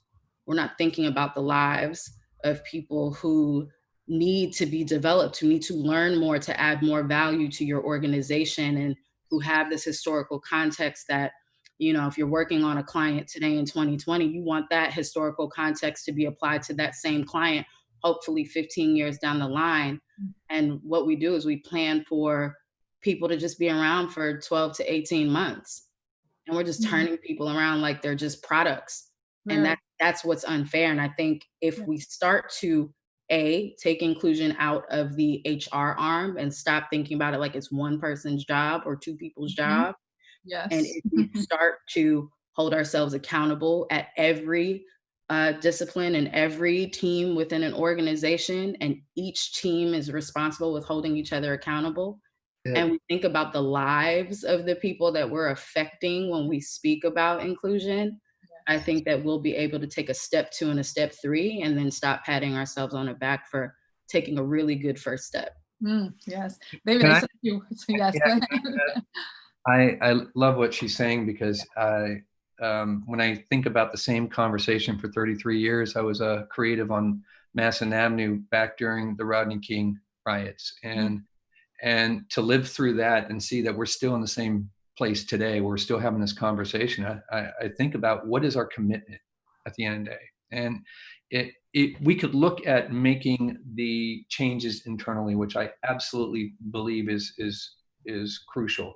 But I also believe it goes back to the why, right? It all comes back to the why. And if a CEO at the top of an organization is doing it because it comes from within, because it comes from the belief that this is the right thing to do and the right thing for the world, as opposed to I have to do this, how do you get to that shift, right? And so I thought about this. My dad taught me this thing a long time ago. He said, David, I come from a family of 9, grew up in Oakland, and he said, and we didn't have a lot, but every Saturday he would ask the kids to go out to the front lawn and pull weeds.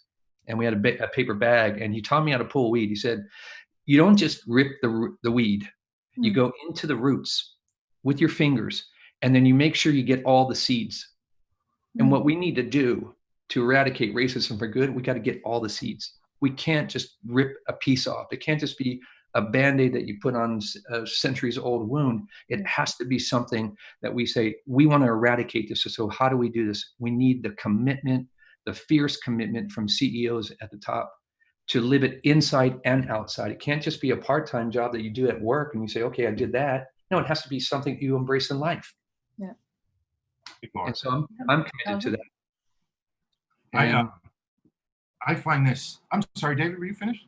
No, I was going to say I'm committing myself to that type of action. And that's why I want to, that's why I wanted to be here today, to tell you that that's going to be my goal, is to make sure that I can help bridge that gap for CEOs and people out there who are responsible for making this not just something that we do in short term, but an evergreen practice.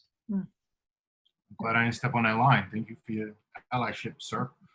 Yolene, I think the question I actually stepped on that you had asked right before I started to speak actually has a lot to do with answering this question for me. And, I think political ambition has economic kind of fallout.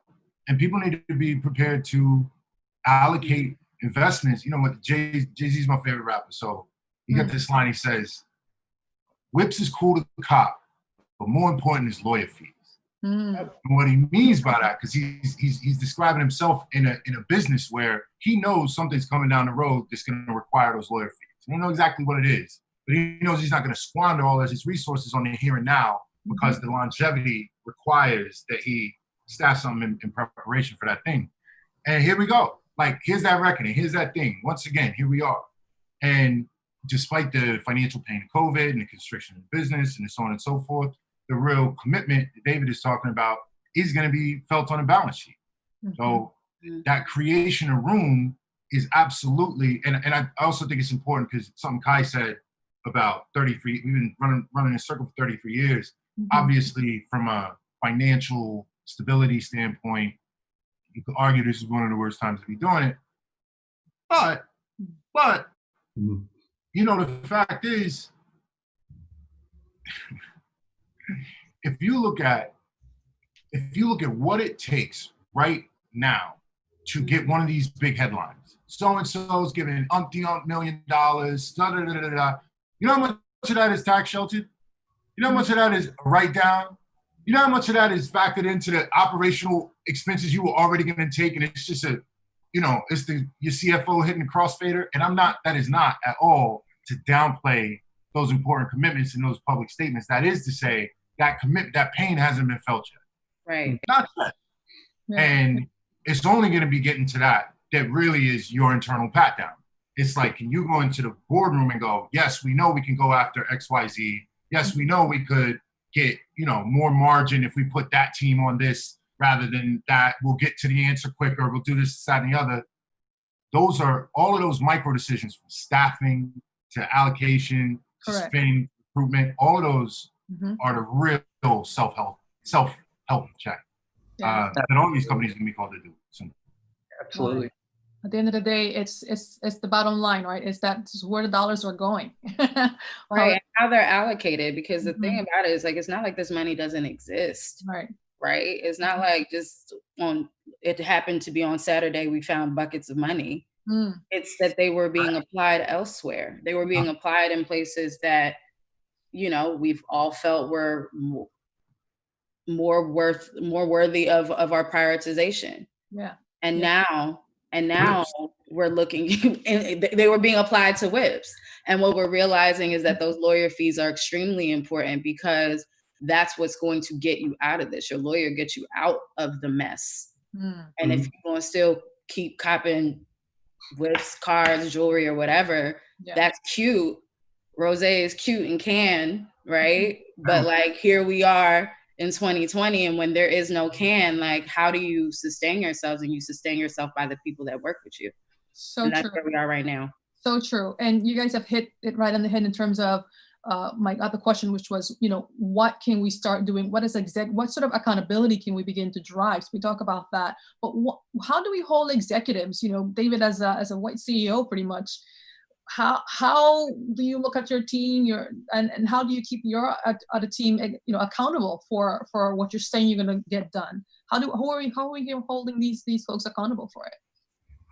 I really believe at the end of the day, for any action to be authentic, it has to come from your authentic truth first and foremost as a human being, right? And then you look at your company and you go, what is my company's authentic truth, right? And so all of your action needs to come from absolute authenticity. And for our agency, we created, it really isn't about an agency per se, it's more of a mindset.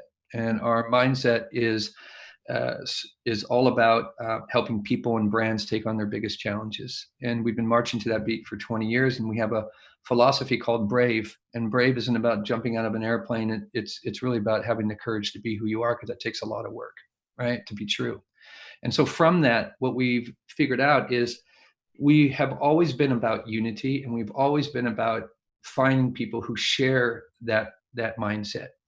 And what we've realized is that we may not have all the answers, even though our intention is there, but we may not be perfect. There's certainly a lot of things that we can do to get better, and that's the plight of a challenger, that you're always looking at ways to get better. And one of the things that we're doing is, first of all, I have to be accountable first, and everything starts at the top. When you talk about revenue, everything starts at the top. So if you're looking at, how do we continue to sort of make money and afford great talent and all of that stuff? Well, I really believe that if you have a very clear philosophy, and it's all around empathy, and it's all around caring and taking care of people, within, I believe at the end of the day, you'll have great impact and great profits to the bottom line. And that's been proven across the board. But I think that in order for us to stay, so that this does not pass us, and it becomes like an event that we are addressing, as opposed to being something that's in the core of our DNA, operationalizing this within your company, so it is your belief system and not a group over here that you have called D&I. So for us, we're going to take accountability to a whole other level. It starts with me and my ability to be accountable on the inside and the outside. And that to me is what it's all about, living it and showing up, and what you do at work, and also what you do in the communities, and also what you do in the industry, and what you do in the world. Operationalizing that and creating or evolving your North Star to be that, so that everything comes out of that. Your hiring practices, how your conversations we're going to be having with production companies, the relearning, unlearning and relearning, right? That we're going to help with our clients. And that whole process is something that is going to be driving us, as opposed to it being a thing that we turn on and off, like most culture clubs do, right? And so making it the foundation will ensure that, it's sustainable. Awesome. We are going to move into our Q&A because we have a lot of questions coming forward to us. And David, thank you for those responses. We probably hit on it before we finish. One of the top questions that they're asking is, how do small agencies make a culture of diversity and inclusion without tipping into the tokenism because of the small number of employees?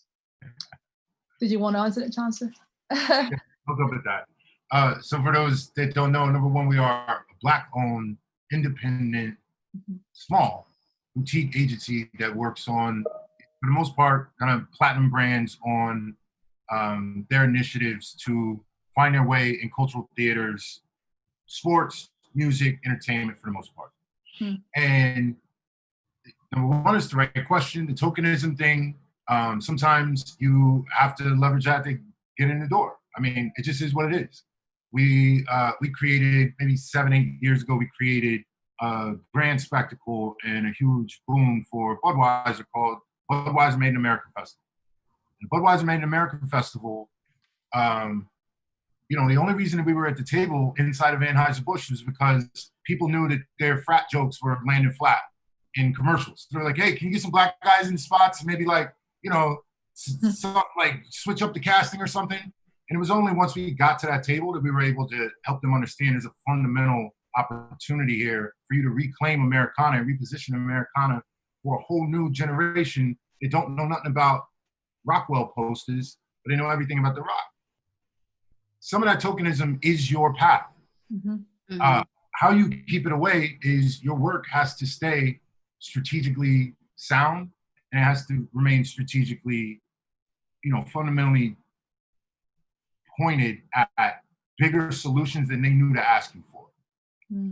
And that's the shortest answer I could possibly give. If you are asked to do a task and you do the task, that's who you are. If you're asked to do a task and you come to the table and you show them there are 13 more tasks to be done in order for a grand thing to be accomplished, then that's who you are. And it is not an easy road by any means, but the more people do it, it's certainly not, we don't want to have a monopoly on that. Right. So come on. I'd offer, I think it's hard, right? So I am one of those people that has bounced around to I am real millennial. I've bounced around to many agencies, and some of them have been small. And that concept of tokenism, I am quite familiar with. And one of the things that I tell people is that tokens get used, right?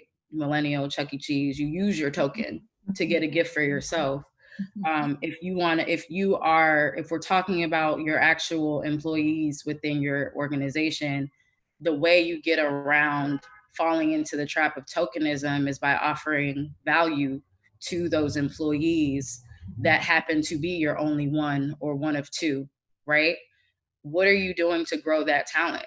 How are you investing in their development? Can you sponsor training? Can you sponsor memberships to organizations? Are you taking them along to get new opportunities, whether it's for a pitch or whether it's just to meet a client? Or are you talking to them about the industry and trying to explain a little bit more about, the historical context of just what advertising and marketing and media is, period? Like, how are you feeding into that person?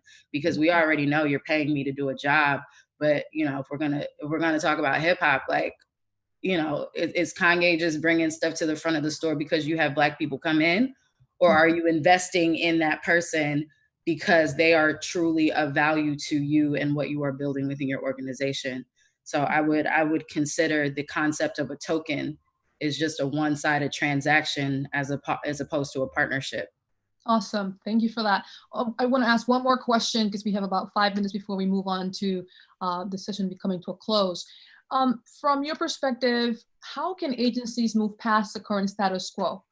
And not just by showing diverse vendors or who can be foundations of cultural fluency, but actually bidding, contracting, and doing business with them. If you could take at least 1 minute to answer each, that would be great. I can. Awesome. Go ahead. I think you have to go back to the core and ask the reason why you're doing it. Are you doing it because you want to do it, or are you doing it because you have to do it? And I really believe that when you get to the core of who you are as a person, as a CEO, then that's not going to be something that you're going to just relegate to other people. You're going to make it a life mission. And I believe that's the mindset shift that we need for corporate America, is that this becomes a conscious decision to shift and really show up. And I could talk to you about a list of things, but all I would say is just watch people's action. As simple as that. And then when you watch that action, you start to see like, oh my God, look at the progress, look at the things that we're accomplishing, because that person is actually walking the talk, as opposed to just talking about potential theories or whatever. But I really believe at the end of the day, that's what's going to help all of us, is get out there and show up. Awesome. Chowser, want to take a quick 30 seconds on that? Number one, I co-sign a lot of what David just said, but I'll try to kind of steer it into a different direction, just so there's a separate thought. Show me the work. Show me the work that comes out the back. I think it's super important for all of the ingredients to go into the work to be optimized to the world that we want to see shape. And at this particular moment, everybody's talking about the allocation for this and the headcount for that, and all of those things are critical. I don't want to let go of that whatsoever. But show me the work. The thing you put tens of billions of dollars into creating a mediascape that creates the culture that continues the racism. I want to see the impact on your largest cultural exports, which is very often in work. So is the work that's coming out of the back of this in 5 months, 7 months, 21 months, is that creating a more equitable, just environment just because of its sheer presence? That's one of the things I really want to light up, and I want to hold myself, my staff, my partners, clients, and vendors all to. Show me this thing in the world where we were all aiming to get anyway. Yeah. Awesome. Kai, did you want to? Yeah, I guess real quick, I would just say in general, I think we as an industry and as a community just need to stop being okay with producing C+ work and C+ organizations. Like, we're okay with being mediocre. We're okay with just meeting the baseline. We're high-fiving for meeting baselines.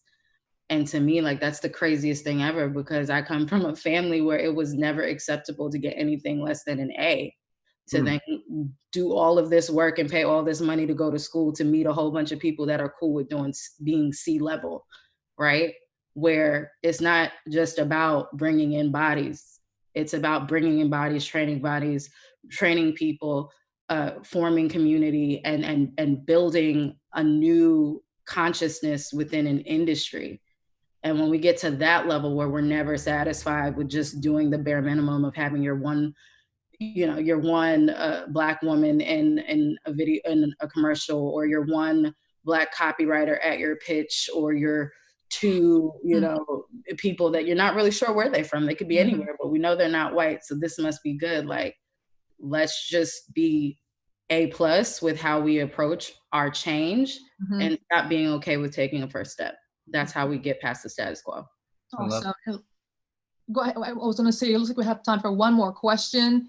And so I need to hand it back to Nate. There's sorry. Okay. Getting clarity to the note that's being sent to us. Being asked to send it back to Chowser. Actually, let me ask you, I think it's one question that needs to be asked, and it's for Chowser. And it says, if agencies execs won't step down to create space a la Reddit, you saw what Reddit CEO did, shouldn't they at least take a pay cut to create financial space to hire better talent? So getting sick if the no budget excuse. So people getting sick of the no budget excuse. Can you go talk about this a little bit? And then we'll hand it off to Nate once. Yeah. Yes, the simple answer. Listen, I'll offer a little bit more than that. I mean, the issue there is that whoever's at the top is most responsible for modeling the behavior they want to see, right? And when you're building a corporate culture, the worst behavior tolerated is what sets the culture. And everybody thought it was valorous when you started seeing at the top of COVID, everybody was like, yo, we're doing furloughs, this, that, and the other, and the top executives are taking these kind of pay cuts in order to make sure that people who were doing everything else in the organization knew that there was suffering. You see this in every industry. You see it in every industry when there's a new priority, and it's a shame it's new, but here we are. When there's a new priority or a new threat, then yes, of course they should take pay cuts. I don't know that should necessarily translate into staffing because I don't know everybody's situation, but should some of the largesse of our industry be drained from the very, very top and people's salaries are publicly disclosed? How would you make progress without that? Well said, well said. Panel, thank you so much for your time. Kai, David, Talbot, thank you so much. We're going to pass it back to Nate. We could be here forever. Thank you so much for all that was done here today. Thank you all. Take care. Thanks, guys.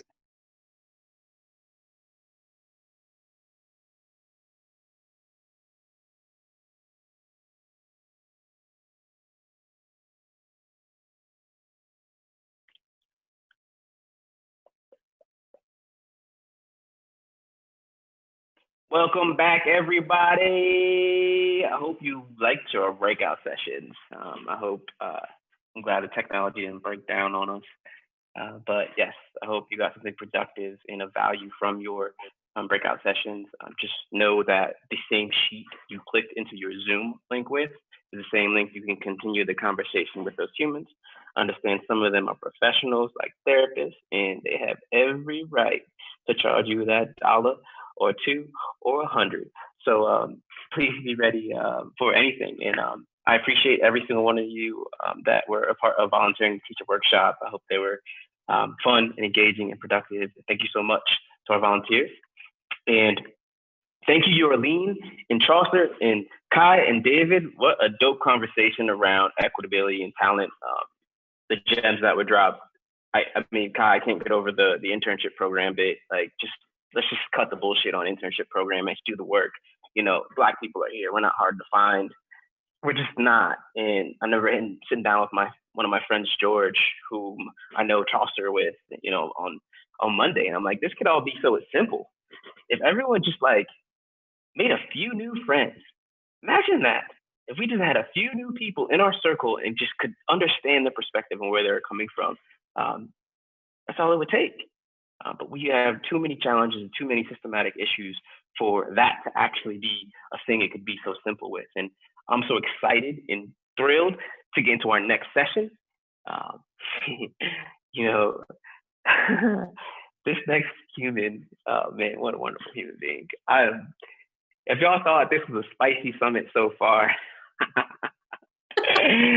woo! Oh man, Venus, she popped in a little early, but we're gonna allow you to, James, push it live, all the way live. I want you guys to see my intro for her.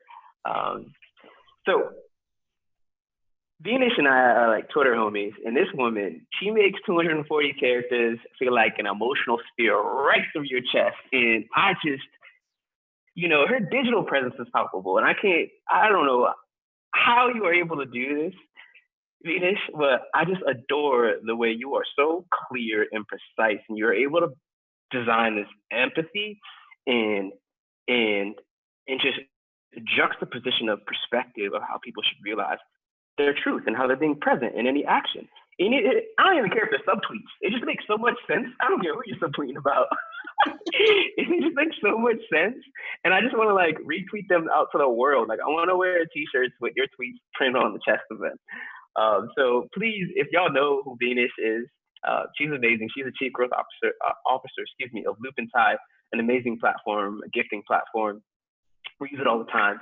And, you know, I'll just never forget you at Story Night a couple months ago. We didn't meet, but I saw you on stage, and you just, again, that was the only time I felt you're a real person in real life, and amazing, amazing, amazing person. So thank you. Welcome. Are you ready to rock? I am. Let's do this. So our conversation is about race, protest, and workplace culture. And so many questions came through. So many questions came through in our registration about this. And, you know, I want to get to them, but I want to start with your article. You know, you wrote an article, How to Talk Trauma and Protest at Work. And you created clear examples of how non-Black people can support Black people through this traumatic period. Can you share more about Black and people of color's trauma in this moment? And then what is your advice for their colleagues in this moment?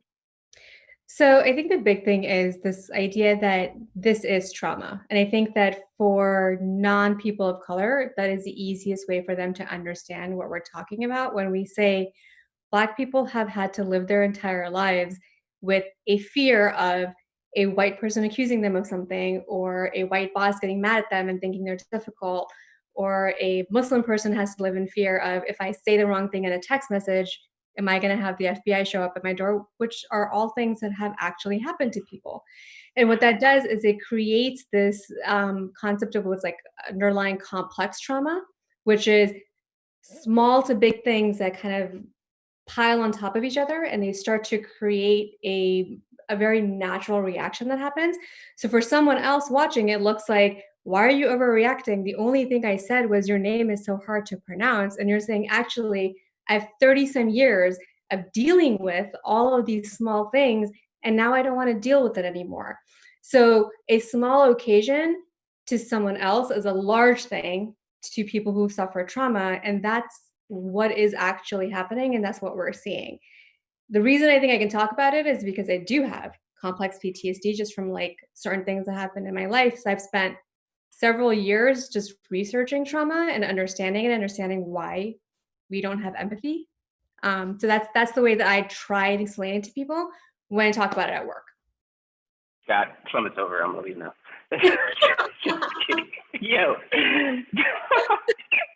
this is what I mean. No, oh my God. Okay, all right. So we get it. Like, thank you for so clearly articulating what this PTSD looks like, so tangibly for people of color, for Black people, and you know. Now, what advice do you have for, you know, non-Black people, white people, to sort of navigate this new, you know, allied world? Well, I think the first thing is to accept that no matter how hard any of us are going to try, we're going to say something that's inappropriate. And the point is to, when you do it, don't become defensive. Don't say like, oh, that's not what I meant. I can't believe you took it like that. It's more about saying, I clearly have said something wrong and I'm sorry, and I'd like to understand how I can do better. And most of the time, the person you said that to will respond to you and say that, look, this is what upset me. That's a good place to start. But if you've become defensive, you've lost that opportunity for yourself and for the person that you were attempting to help. And then also, the biggest thing is, which relates back, don't make it about yourself. This is not, any trauma is not about you. And it is not about the way you want to feel. It's not about you wanting to feel like you should get a gold star for doing something nice. It's genuinely showing care and concern about towards the person that is truly affected. And in this case, let's be very clear, like, I'm a person of color, but I'm not a Black person. This moment in American history, it is about Black people in America. And while, yes, other people of color are absolutely affected, they are not living the same experience. And so as a brown person, that's something we tell our brown friends all the time, which is like, yes, it's affecting us, but not in the same way. So we actually have to step up our own empathy and our own decentralizing it, and looking at where the problem really is right now. So, you know, challenges in the workplace, blah, blah, blah, blah, safe space. Let's talk about safe space. Oh, yes. Yeah. What is safe space and how are companies enabling, not enabling? Just talk on that. I mean, look, here's the thing. If you are a person who's talking about microaggressions, you don't have a safe space. Because the entire concept of microaggressions is making a microaggression the okay aggression to have, rather than the aggression you can get in trouble for, right?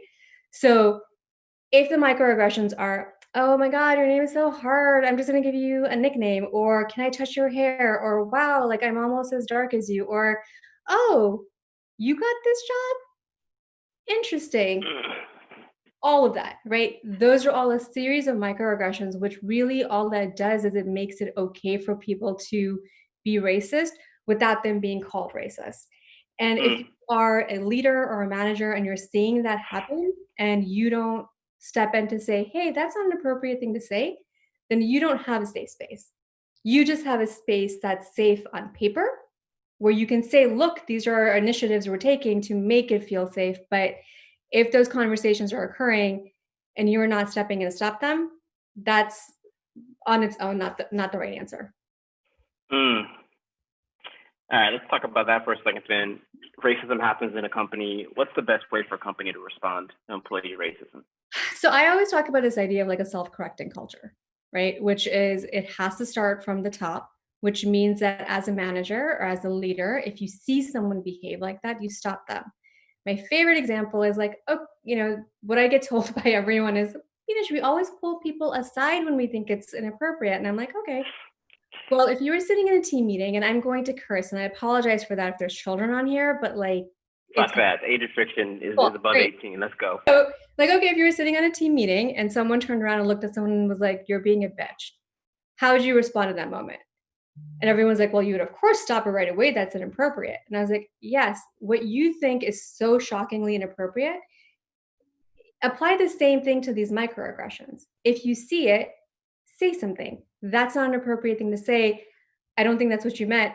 Ask them to clarify. If someone does say something like, oh, you got this job, and you're the leader in the room, look at them directly and say, I don't really understand what you mean by that. Can you explain? Force them to actually do that. And I think if you do it with enough, like, unfortunately, with brown people and Black people, you have to like do it with enough charm and smiling. You know, you can't get in trouble for it as quickly. But it's more creating the culture of being able to say, that's not okay. Please don't do that again. And if you start to do that at the top, every level of the company starts to see that. And then as people come in, if they're coming in with bad behaviors, the culture will try to self-correct it. It's never going to be a perfect system. We all have to be aware of that, but that doesn't mean you don't make the effort. Word. Appreciate that. HR. So let's HR for a second.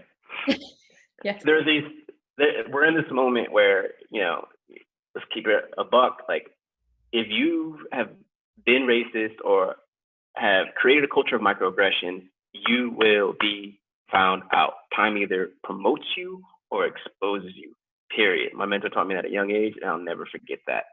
So, but what's a side effect of this happening now is some HR folks are reaching out to people, you know, and you had a tweet about that. I just want you to speak to contextualize that for everyone, and then speak to, you know, to the HR folks doing that, and then in humans, because it's white guilt, right? Let's talk about that. And is it right? Is it wrong? How do people of color and Black people respond to that?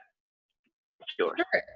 So I think the thing that we're all seeing right now, is Twitter especially, is that there are companies that are being called out, and then there are specific people that are resigning or being asked to step down. And what that's doing is everybody speaking out is now being put into a position which is a little dangerous, to be honest. Like, I got a phone call the other day from someone who said, you know, Beanish, can I get sued for saying this? And I was like, well, this isn't about a legal action. Oftentimes what happens in these situations that you have to be actually wary of and concerned about is quote unquote blacklisting or quote unquote blackballing happens behind closed doors. They don't happen in an overt way. It happens at dinner parties and brunches and like phone calls of like, oh, so-and-so said this. And then it makes it harder for those people to get jobs. We've seen that across many industries in many different ways. And that's a situation that's happening right now. Now, on top of it, execs or HR team members are reaching out to some of the people who have spoken out and asking, hey, can we have a conversation about this? I just want to hear you out. I just want to listen to what you're saying. And my caution is always stop and think about, if you're the person who they reached out to, stop and say, is this going to help me? If it's not going to help me in a tangible way, why am I engaging in this conversation? And 3, what are they getting out of it? Like, I was a lawyer. I still am a lawyer. And, you know, we know that the big question is, do you have receipts? Do you have emails? What do you really know? Have you told other people? And while, you know, there's some amazing HR people out there, and there's no question, and they're fighting really hard for employees all the time, a function of HR is also to make sure the company doesn't get sued. Like, you're talking about this on Twitter and it's all like a story, but do you have emails? Like, can we actually get sued for this? And that's a really big question that people are asking themselves right now. So if you're going to take those conversations because you feel like you want to vent, I suggest very heavily you talk to a friend and not talk to your former employer, because again, it just comes down to, what are you getting out of it? And it's hard because, again, you know, this is a really funny thing about people of color. When someone asks us something, it's really hard for us to say no because we're really trained to always say yes, especially if it's a white person asking that question. Yeah, unfortunately.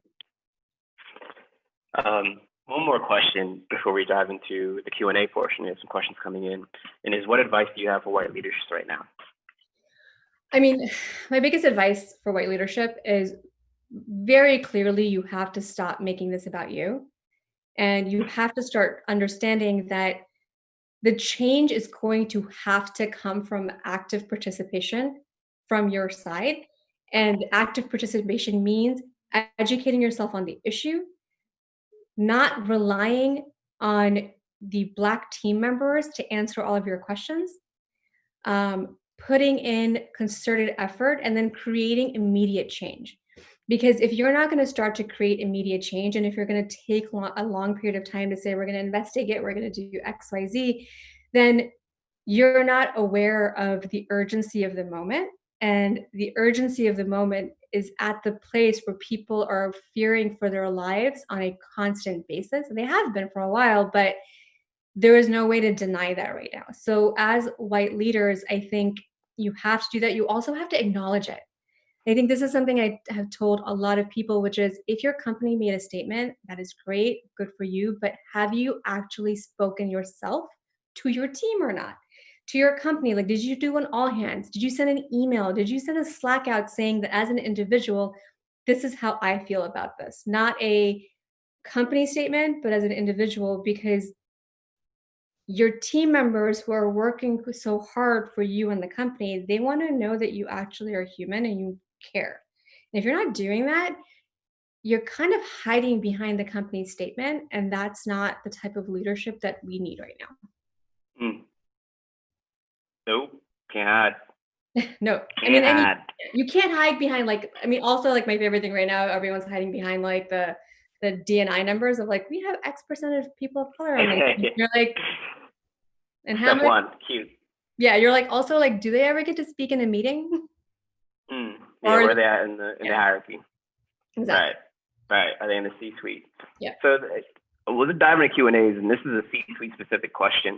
Mm-hmm. You know, what do we do when you regularly find your C-suite in your agency or brand participating in or / tolerating racist behavior from clients and or internal staff?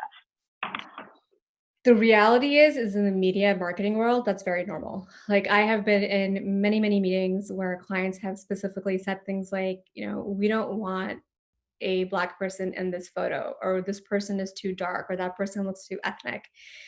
It is a very heavy risk if you're a junior employee to go to your management and say, look, I am not comfortable with this. So if you're going to take that risk, you just have to know that's a risk, right? You actually should be documenting that if you're doing it. But I think the reality is, and this is what kills me about this entire process, is you almost have to deal with it until you start to get into a position of leadership, or you find someone in a position of leadership who's going to quote unquote sponsor you so that you're protected, so that you don't get fired. Because the thing is, if you look at the leadership of most of these places, you don't see any people of color, also because we leave.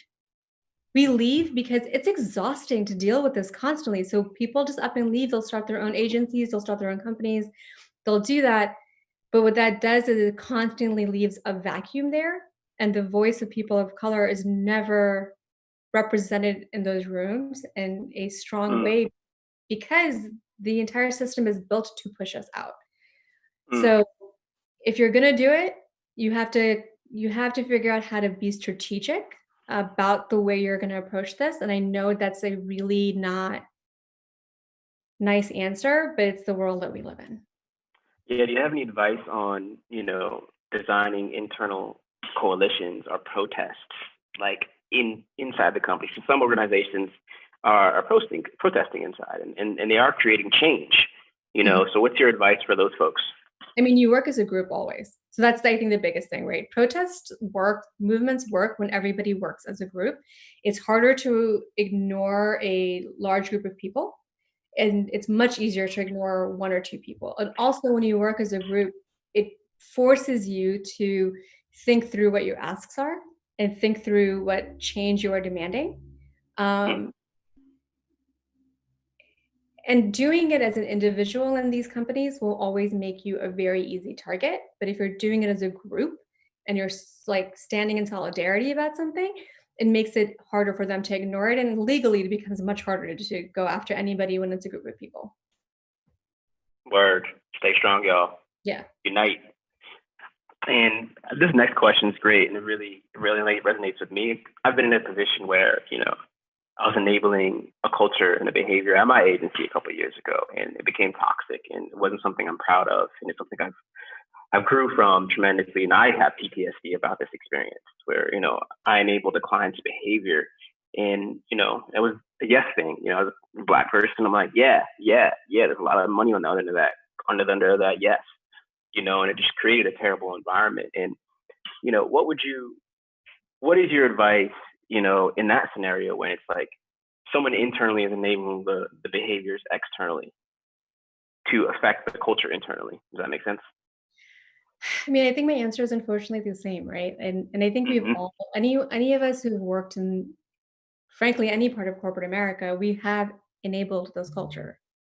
My brother is going to kill me for mentioning him, but I was having a conversation with him the other day about a company I had advised, and now I'm finding out very vocally from people who work there that they had dealt with racism and I didn't know. And I was horrified that I was complicit. And he straight point blank looked at me and he was like, of course you're complicit. He's like, if you didn't realize you're complicit, then you're completely missing the point. And it was very upsetting because I worked so hard to not be complicit, but we are. You're going to be complicit when you're junior because you don't have the power to speak up. You're going to be complicit when you're middle management because you don't know how much power you actually have. And then when you're complicit as a leader, then it starts to become a problem, because then what ends up happening is, and I've heard this so many times, which is, Venus, I can't say something, I have too much to lose. That, I think, is when you have to start to stop and ask yourself, like, where do I stand on this? And what am I willing to give up morally? And 100%. And then that's a choice. And if you're choosing to continue to stay complicit, you have made a choice, and you have to understand that's the choice you've made. Yeah. On the other hand, it's going to be harder when you decide to stand up. Yep. I had 2 years ago, I had a very challenging situation, and I knew I was complicit, after really reflecting, and it was probably the hardest decision I ever made in my life. I laid my entire team off, my entire staff, and it was, I can get emotional talking about it anytime I talk about it, because I love people, I love humans, I love connecting and being a platform and enabling, creatives. That's why I have an agency. That's why I'm a creative director. And I still have PTSD in that scenario because I never thought I could be complicit in such a toxic environment, and I just gave it all. I had to walk away from all of it for a second and to rebuild. And so, I had a ground zero, and then I built, and then I had another ground zero, and that's just my journey. And it's such a challenging thing, but as a leader, you gotta sacrifice. Jay-Z has a line, I love Charles for bringing up Hove, but the same story they night you with, they gonna good night you with. And the community that I love and adored, they didn't adore me anymore, and I had to deal with that. I had to face that team, and I was fortunate to have specific people come in my life and be there for me. And at the end of the day, if you're a leader out there and you're having challenges with your culture, sometimes you have to take that step on that sword and sacrifice yourself and step down, like homie from Reddit. And, you know, hopefully you have the right people around you to support you, and especially if you're white. I mean, you're going to have the right community around you, period. Yeah. You know? Yeah. So you just know that your decisions will have residual effects. And if you have the right morals and values, you'll have the right community to be here for you, even if you do sacrifice. So if there's anybody out there making a decision on what to do, my next step, blah, blah, blah, blah, like, just really take a step back and look at your culture. Who are the people that you align yourself with? Are they the right value set? And are we making these decisions based on the value set? And if I have to walk away from this functionally from a business perspective, are these people from a community perspective and a culture perspective going to be there to lift me up? And, you know, hopefully they are. Sorry for soapboxing, but that really is. You're right. But I think that the big thing for Black people and other people of color to remember is that we're still in a position where we're put in a position of leadership. We're tokenized. And oftentimes the leadership position comes with the expectation that you will quote unquote behave, and that you will say the right thing, and you will smile at the right times, and you're not going to make a big fuss about things because that's just not what we do. And what that does is it creates this concept of what you were saying of like, you rise because everybody wants you to rise. And then the second that you stand up for the thing you believe in, you are the person who's a problem. And there are people in C-suites who face this also. I think there was a tweet the other day I saw of like, most companies who have a C-suite person that is Black or a person of color, that person is usually the head of D&I. D&I. And you're like, that's what? And if that's the culture that's being created, then you have to understand that those people they cannot bear the responsibility of being the only voice. This is where white allies are so critical, because they have mass. We don't. There are way more people that are white that are in positions of power than people of color that are in positions of power. So everybody who wants to be an ally who is white needs to step up and take that first step, so that we're not always the ones who are saying, hey, this is a problem. Hey, this is a problem. Hey, this is a problem. And I think it's asking a lot in a very unfair way of people of color, and just generally of like educating you, speaking up, saying it in the right way, being articulate, somehow being able to talk through our trauma without freaking out at you, finding figuring out the change. Like, all of the burden is put on the person that is dealing with trauma, and everybody else is just like, well, what do you want us to do? And that has to change. Like, that is a thing that absolutely has to change. So I have one more question for you, and then we have to get into our keynote. And it's from someone that is in HR. I'm in HR and here to listen and learn, and asked to speak to others to listen and learn. I don't want that to be seen as a bad thing. How can we in HR, do it in a more approachable and comfortable way where it's not seen as selfish? Well, I think the big thing is the action that comes out of it. I've talked to friends who have gone to HR, and their HR team has been like, well, what do you want us to do? That's a really hard question. And again, because you're putting all of the burden on the person who's dealing with trauma or a difficult situation, and you or yourself are not coming to the table as an expert with things to be able to do. So have the conversations, talk to everyone, but then make sure you're researching things on your own. Like, Google is your best friend. Okay, it is your best friend. You can pretty much find any information on Google. Right. So look up how to speak to somebody with trauma, how to handle racism even when you don't see it, so that when your team members come to you and you are still learning, you're still providing solutions of like, this is what I'm going to do to make you feel safer here. This is what I'm going to do to help push the culture in a direction that makes more sense. And you should hold me accountable because you spoke to me. 1,000%. Yeah, like if you can't be accountable, if there's no way where accountability doesn't exist, which is where we are right now, it's hard for people to think that their voice actually is heard or it matters. Right. You know, it's just like solution oriented. If people are coming to you with these issues, design solutions, functional, productive solutions and systems for the different challenges. So if there are people of color and Black people at your organization dealing with different things that are causing PTSD or rooted in their PTSD, develop tools and solutions that you can have access to and you can share across your team, So everyone has the tools. And yeah, it makes sense. Thank you. Thank you for that. The only other thing is like, please don't ever make them feel like it's their fault. Because I feel like that happens. I mean, that happens, by the way, in trauma in general, right? Which is like, are you sure that happened? Are you sure that's what they meant to say? That language should be completely taken out of any conversation you're having with somebody that comes to you and says, this is a problem I'm facing with X person at work. They're not misinterpreting it. If they have gone to HR and they are this upset that they are willing to have a conversation about it, I assure you, they're not misinterpreting the way that they're feeling. Right. Yeah. And we have time for one last question. I'm going to go back to our original list. My question, what advice do you have for Black people and people of color right now in this moment, dealing with distress at work, in the workplace? We just had a workshop on it, you know. So what sort of advice do you have for the people of color and Black people to sort of deal with this moment right now?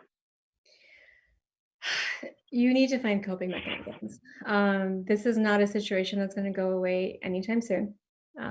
I imagine it's going to get louder, and in some cases worse than before. It's going to get better, which means that to survive this, you need your coping mechanisms. As a survivor, I guess, or sufferer of CPTSD, I have to do that for myself constantly. Like, the Avengers are my favorite thing in the world, and I will watch them every time something horrible happens, which is awful.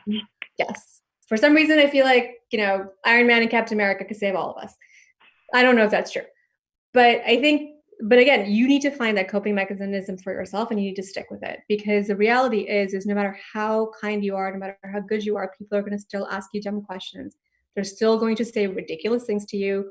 They're still going to say things like, are you sure racism exists? Like, I don't think it does. And you're just like, what? And then my ultimate favorite, well, I mean, I think we're all blowing this out of proportion. Like, it's really not as bad. That's my absolute favorite one, especially in the workplace. So you're going to hear those things. And when you are already dealing with trauma, hearing that stuff, like, it's not just gaslighting. It's like reliving that trauma moment after moment after moment. So find those coping mechanisms, do the things that you need to do, and learn to say no. No, I actually can't have this conversation with you right now, or I need to step away from my phone and I can't respond to your text. Whatever you need to do, but you are not responsible for making everybody a better person. So just, keep that in your mind as you're being forced to educate everyone. 1,000%. I had a conversation with a friend this past weekend, and I'll shut up and we have to say our goodbyes, but past weekend, and a white woman, and we just had a wonderful conversation, and she wrote a journal entry about a conversation, and she apologized for the journal entry and sent me the journal. And she's like, I'm sorry for burdening you with my white guilt. And I thought it was the most beautiful thing, because she was just so present and aware of how her current way of showing up in her friends and her Black people and people of color's lives could be a burden, even though she wasn't. And I just, and I loved that, because it didn't put me in a weird space to be like, do I have something to feel about that? Like, that experience felt weird. Like, I don't want that burden right now. So I meditate 4 times a day now. It's insane. I don't know how else, what other environment would have to meditate this much, but it has to be this moment. And so I never thought I could meditate at all, period, let alone 4 times a day. So, but yes, thank you for that. And Venus, like usually, I just can't wait for us to hang out and grab a drink in real life and talk for hours and hours and hours. So thank you so much, and appreciate you. And I'll see you on Twitter, and we'll be in touch. Bye, guys.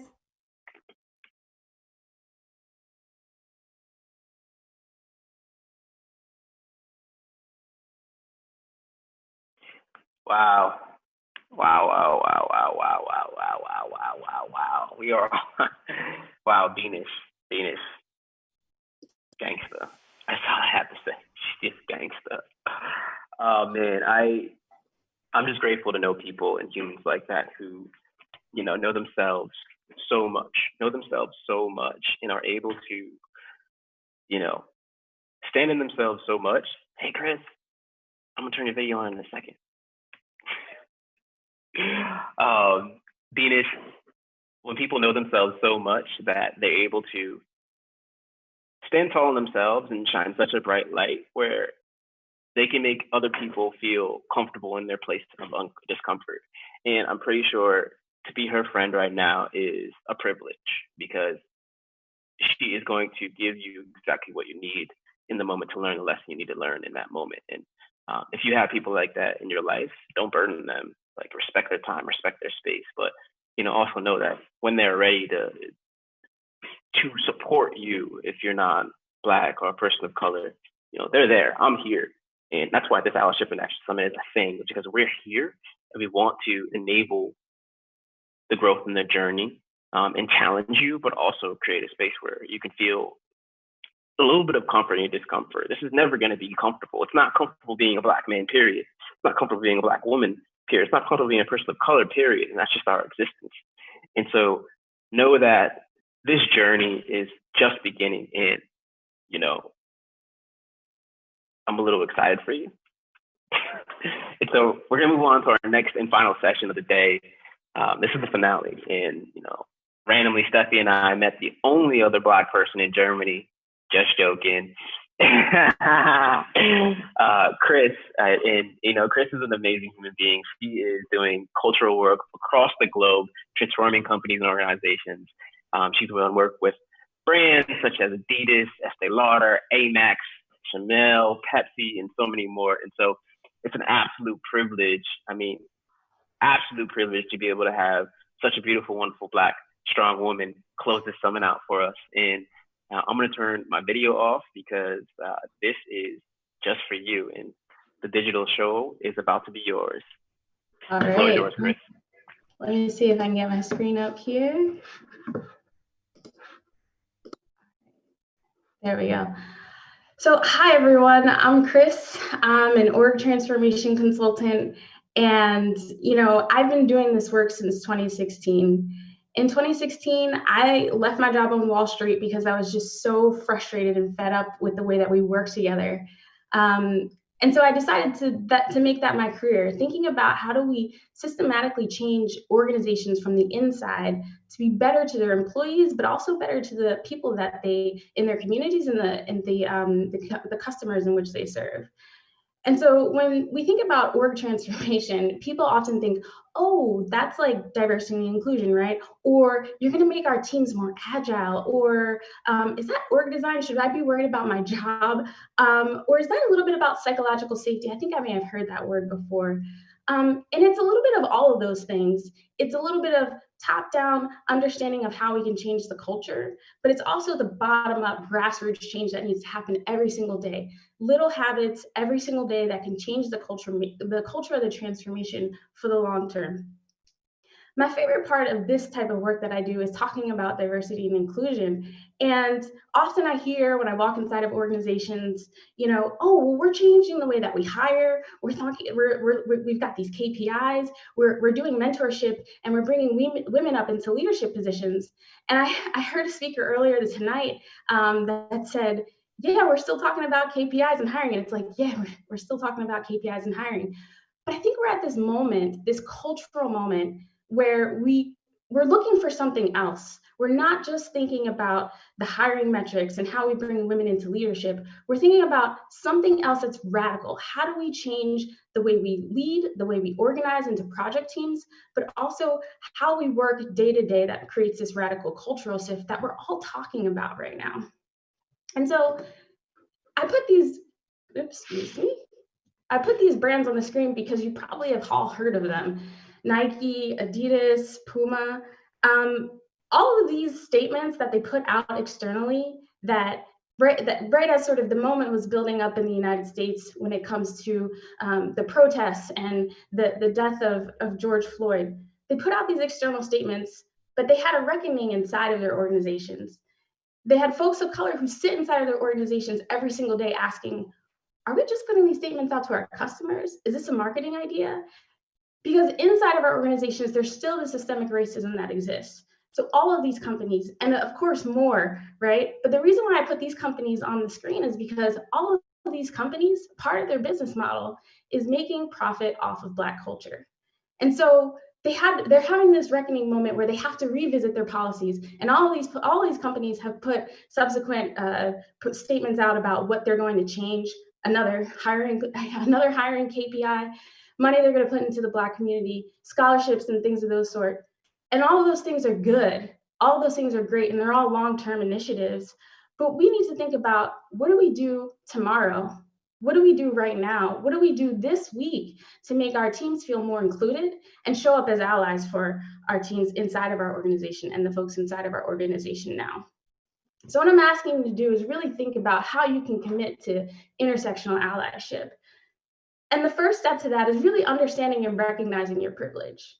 And we all hold privilege in some way. I'm Black, I'm queer, I'm a woman. So I have identities that fit into marginalized groups, but I'm also educated. I'm also American. I also speak English as my first language, and that puts me in a privileged categories. And I'm also able-bodied. So I have to recognize my privilege and also show up as an ally.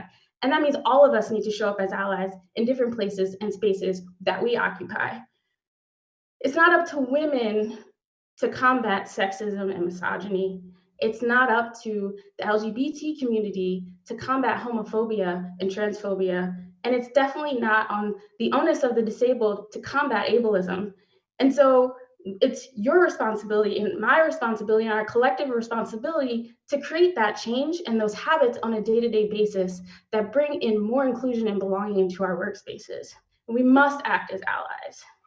So I'm going to leave you with a couple of things that you can start to do tomorrow, today, right now, within your organizations. And the first thing I ask you to do is interrogate your surroundings. Whether you're in the boardroom in your organization or whether you're sitting on a project team, representation matters. If you are marketing to your consumers that are Black and brown, look at your project teams. Do you have that representation in the room? And if not, call that out. These, big companies, global companies, you all know your consumers, you know exactly who you're marketing to. Make sure that that representation also shows up in your project teams. And if you have the power inside of your organization to make that change, start doing it today. The second one is signal boosting. So this is something that came out of the Obama administration where women were being talked over, they were being mansplained, women's ideas were being stolen, and men were taking credit. And I know all the women on this call are shaking their heads or nodding, saying, yeah, girl, I know. And so what we need to do is, when we call signal boosting, we need to call out things that are happening in the room and show up as allies. So if Julia has a great idea, let's put Julia's idea on the table. If Bettina says, you know what, I have an idea that could help make this decision better, let her speak up. Signal boost, call folks out and let them know that they have an ally in the room. Show up. The last one is calling in. Now, sometimes we need to call people in and correct them, and sometimes we need to get called in and be corrected. Take it as an opportunity for growth. When someone is explaining to you something that may have been harmful or hurtful, take that as their truth. It doesn't matter if you agree or not, or whether you didn't mean it in that way. The first thing to do is say, I'm sorry, I didn't mean to hurt you. And take that as a learning moment and move forward and grow in your spaces inside of your teams. So I leave you with this. We must stand together. This really is an opportunity for us to create radical change inside of our organizations. It's big, long-term change, but it's also simple changes that you can make every single day, whether you're a leader or someone on a project team. So it's not just about the KPIs. We've got to go beyond that. It's really time to make a place for inclusion and belonging inside of your organizations. Thank you very much, and you can keep in touch with me in these ways.